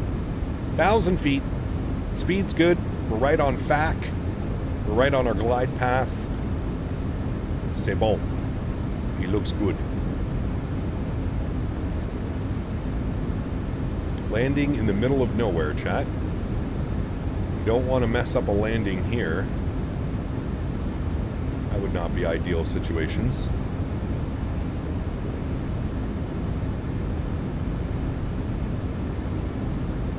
I love the pitch to power ratio in the 700 though. To me, I think the 900 is the easiest to land, but the 700 is the most fun to fly. Like the pitch to power is just crazy. You add a little bit of pitch and just the nose comes right up. You decrease a little bit of power and the nose just sinks right down again. It's very nice. Minimums. Continue. 2 white, 2 red. 500.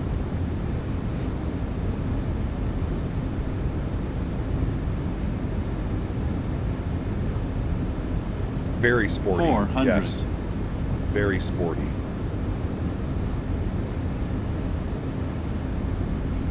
Beautiful approach, man. Winds are right down the runway.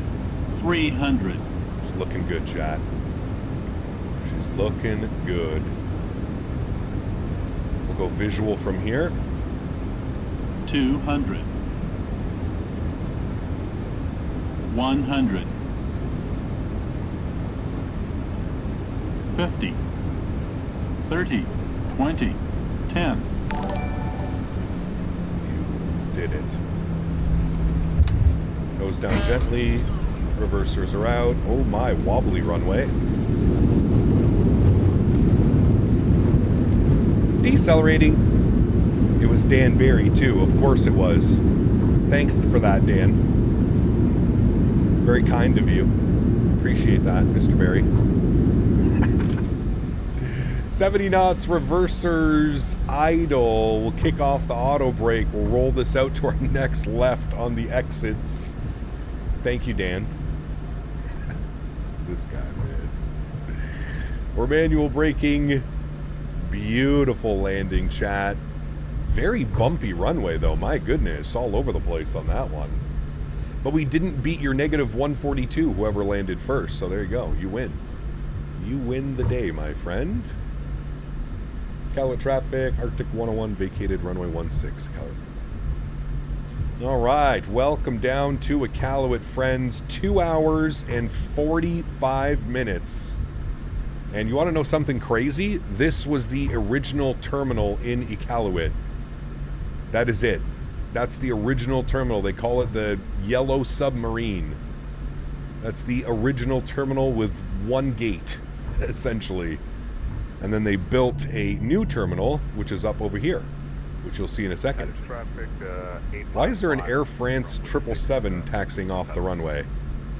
What did I miss something here? I see an Air France 777 randomly here now. All right. Landing lights are off, runway turnoffs off, taxi light can go on, APU can get spooled, start switches can go off, strobe lights can go off, wing lights can go off as well. Let's go ahead and clean up the ground spoilers and the flaps. Medical emergency, I guess. Maybe he was doing circuits or something? I don't know. It's a weird one. Parking stands. What is available, friends? We're gonna go... I don't even know, like, what spots are available. So we'll go here and go to GSX. And we'll select from map. And we'll go down here and we'll take this one and select no. And Air North, that's us. Steven, my man, welcome back to business class. Huge no floaties to you, Steven. Thank you for the support, dude. Appreciate you, my man. Thank you, thank you, thank you. E-top emergency, maybe. Yeah. It's a sick call sign. Arctic, not as good as Chrono, though. Chrono's good. Arctic Empress is probably my favorite, though. Empress. Empress is a beauty call sign as well. Ooh, did you hit that exit way? No way. Tom's just showing off now. Tom's just showing off. Oh, no, you didn't hit it. Haha. Wait, did you hit it? He did hit it. Fuck. Tom's showing off. Moose won. It's a good one too, dude. APU bleed, isolation valve, and generators are going online. How did you hit that exit? How did you hit Gulf? You're cheating, man. There's nobody in your airplane. Oh, I think this gate is taken. Hold on. I need to go to whatever this one is. 6. Sorry. Change facility. 6. This one. Select. Select. No. Air North. Good. Sorry, Tom. I'm moving. Getting out of your way.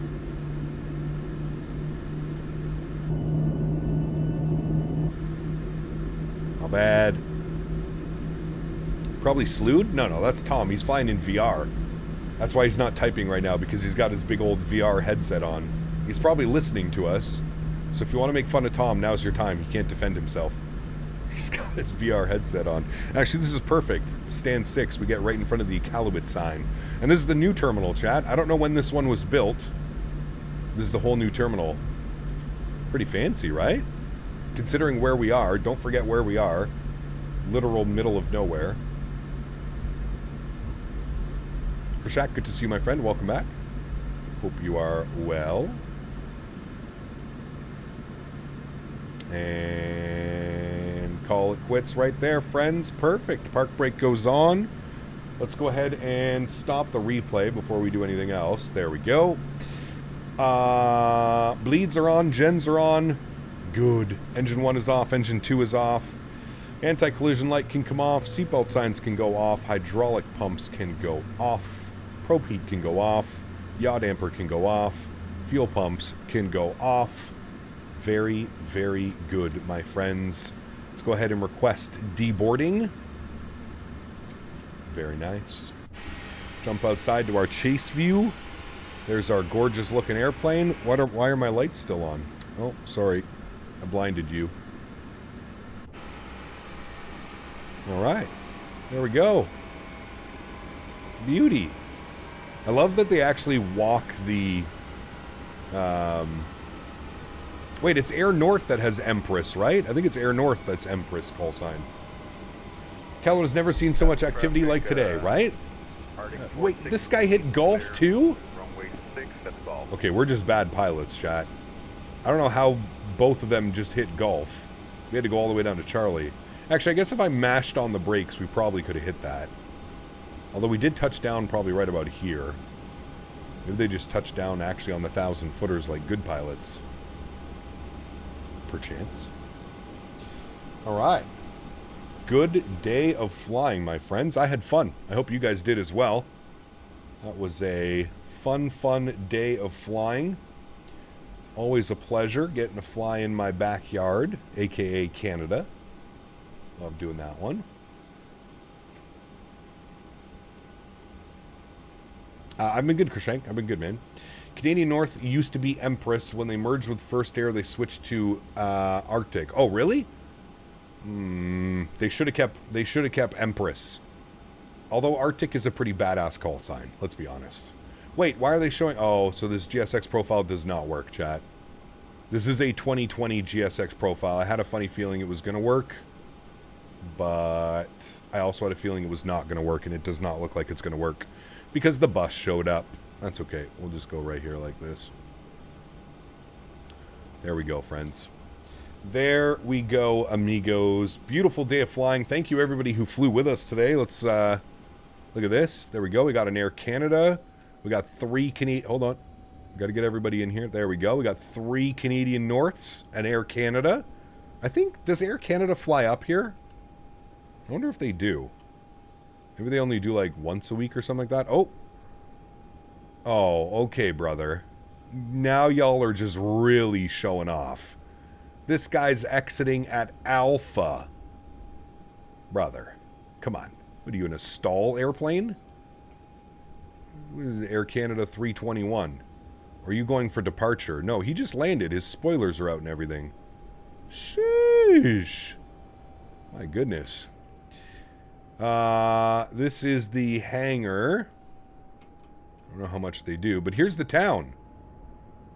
Look at this. I wonder if this is the hotel that we saw on the picture. Chad, do we think this is this actually might be the hotel right here that we were looking at? 490 Canadian dollars a night. I actually think this is the hotel that we were looking at. I'm almost positive of it. Maybe not, but it certainly looks like it. Actually, no, I lied. The hotel is right there. That's definitely the hotel. That's what it looked like from the pictures on the outside. But here you go. This is Iqaluit. Literally nothing in the middle of nowhere. Like, literally in the middle of nowhere. And the town is so small, man. Where's the KFC? Yeah, we gotta find the KFC, man. Important things. Important things.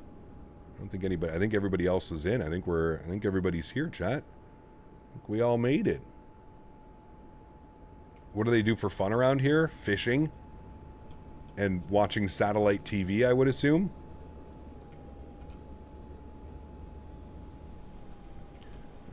I think inside is all modeled as well. Well, as good as it is for Asobo scenery. Remember, completely default, Asobo scenery. Sucks that there's not an updated GSX profile for this for 2024, though. Chat, does anybody here know how to do GSX profiles? I feel like I need to find somebody that can do GSX profiles and give us GSX profiles for all these beautiful airports. Like, this would have been really cool to see all the passengers walking into the gate here using door number 2 or whatever. Be pretty cool. Mining, is there? Yeah. There's actually a pool up there. Where? Up there? Does it get warm enough for that? Starlink, yeah, I mean, I'm sure Starlink has probably saved their bacon up here for sure. Yeah, absolutely. All right, friends, let's go ahead and restart the Kutal script. Good, close you, thank you. Let's come down here. We're going to go to our ground operations. We're going to go and close all the doors. Very good. I'd like to learn how to make profiles one day. So would I. It seems very confusing and convoluted, though, Beaver, if I'm being honest with you. It seems very confusing. PMDG setup, panel state load. We want final. We'll execute that. Beautiful. Let's disconnect from you. Close you. Beautiful. Azrito, 46 months, my man, says just 2 more months till 4 years. Crazy, brother. Unbelievable, man. Thank you for 46 months, dude. Very soon to be 4 years as a premium economy member. Thank you, my man. Appreciate you, brother. Thank you, thank you, thank you. All right, let's get all of our lights turned on that we had for that. That is all good. Flaps are set. That's all good. That's all good. Beautiful. Turn that sound down a little bit because it's going to get loud. Let's Go ahead and hit that button. Beautiful. We'll bring this forward. We'll watch from like about here. Should be good. Yes. Resume. Beautiful. Let's go here. Let's go here. Great. Let's have a little bit of a look-see at this one. I don't know what button I just pressed, but I just pressed something, then I think it killed my camera.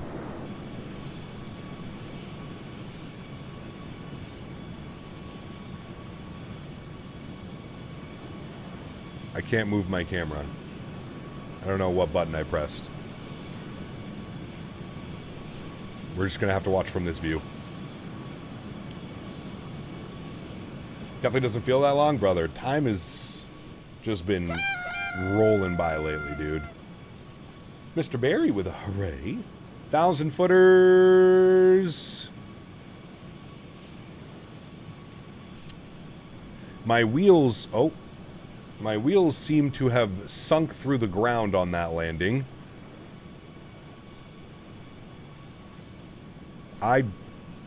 Wait. No. I don't know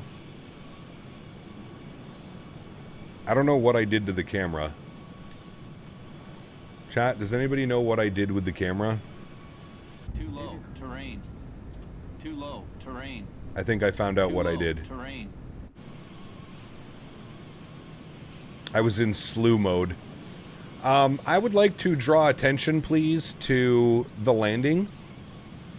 That looked much smoother than a negative 170 something, whatever the landing rate calculator gave us. I would like to point out this, please, here. Watch this landing, please. And tell me that this was not a supreme butter.